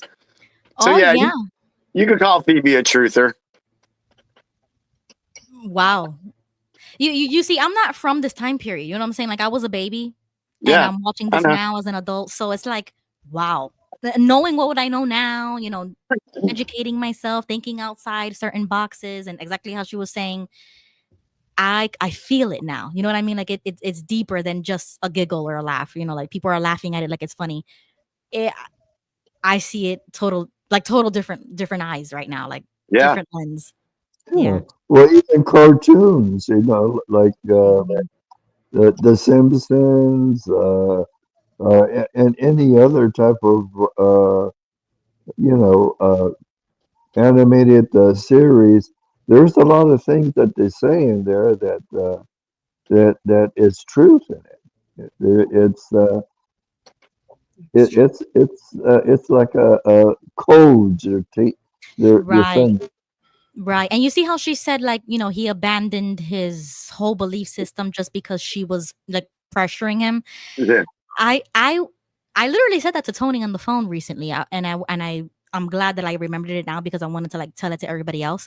But I was just thinking to myself, like, yeah, like what? Like I would never bend or fold just because somebody pressured me or made me feel as if like if you're uneducated or something, if you believe something as far as like flat earth or the fake moon or dinosaurs didn't exist, stuff like that, because I do agree with that in real life. Like I do not believe dinosaurs existed. I don't believe in the moon. I don't believe evolution. I don't even know if the world is round or not, but we're not going to get into that, right? So I would never, and this is good for anybody else who has outside ideas, never let somebody else pressure you into folding on your own beliefs, just because they make you feel stupid or they want you to change for them. Like I see a lot of comments that say, oh, well, yeah, Ruby has a lot of great, she says great stuff, great videos, but it was just this one thing that I disagree with. And if only she would change this one thing, I would love it, like 100%. And it's like, okay, great, but I don't care. Like, I'm not going to change one thing because majority of people don't agree with the same thing, or to be liked, or to be, favored when it comes to a certain topic. You know what I'm saying? Like, don't fall into the peer pressure of that, because that's exactly what I would say and what I would do. It was like, no, I believe in this right now, and I will hold my flag, like I will plant my flag down right there until I change that for myself. See, that's I have a train of thought. Hold on. Oh Lord, I had a good point to make too. Jesus Christ, I hate when that happens. It gets this late at night and I forget what I was going to say. About what? One of the stances that I took from the very beginning of going down all the rabbit holes back in 2020 is I literally just told myself, you know what? I'm just going to believe right now that everything that I've been taught was a lie. Right. Yeah. All right. And because, for so many years, I was forced to believe in the truth. Right. Okay. So I accepted that truth super easily. It was there. I lived my life, blah, blah, blah, blah. So I changed the way I look at things. Instead of accepting something as the truth, I want to say, okay, I think that's a lie. Now, if I think it's a lie, let me go dig and see whether or not I'm correct about this or not. Whether, I can find the true information about this certain thing that I think is a lie. Right. And until I find something that totally refutes the fact that I think it's a lie, then okay, it's going to be a lie for me until proven otherwise. Yeah, I said something very similar to that on the last episode. It's like, I don't believe nothing that is told to me, shown to me, or read it in a textbook. I just don't believe it. So I have to do deeper. And so when I get attacked for, oh, well, Jimmy doesn't believe this, he doesn't think this happened, he doesn't think, you're damn right I don't, because no one's given me hardcore 100% unsubstantiated facts to state that position that you're wanting me to believe. And there's so many times when folks have that ego trip or that narcissistic attitude that all they want to hear is their opinion, their truth come out of your mouth. Yes. That's what they want. Yes. Mrs. So Much More says, could dinosaurs be dragons? So many centuries have had dragons on their flags. Oh, yes. After I watched Game of Thrones, I was like, oh, yes. I can see that this is happening. The whole dragon thing, that interests me, because just here recently, they were talking about the horoscope and everything. And all the animals on the horoscope are real. Right? Right. So, but there's a dragon on the horoscope. Yeah. So why would the dragon be the only one on the animal horoscope thing that wasn't real? Good point. Yeah, I didn't think about that kind of stuff, but yeah, good point.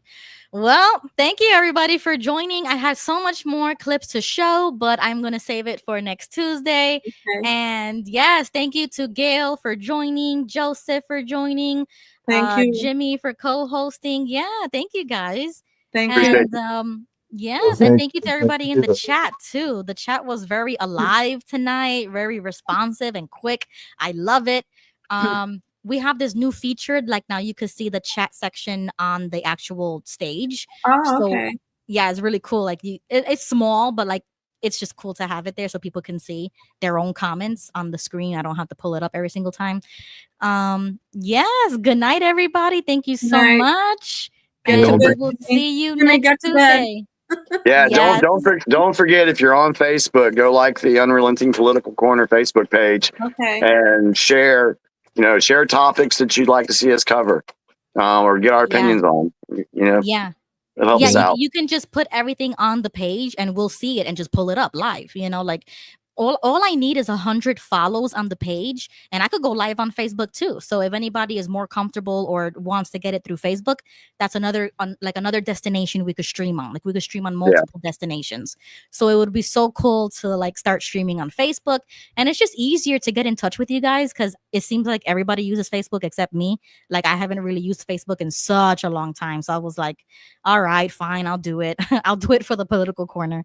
So all you have to do is like go on the search engine, the Unrelenting Political Corner, follow it, like the page, and I put it under political organization because there was no other category to put it under. But I consider this more political commentary. We're just commenting, we're having fun, we're just talking. So you'll find it, you'll see it there. It has the logo and everything. So, all right, guys, thank you so much for joining. Thank you very much. Good night. Good night, everyone. Good night, everyone. Trump, yeah, okay, bury him a legend, yeah, Trump, hey, okay, America's biggest blessing, free speech advocate, packing, never lacking it, I just bought another gun and ain't nobody taking it, gang, okay, the White House going crazy now, MAGA season, tell them liberals they can't break us down.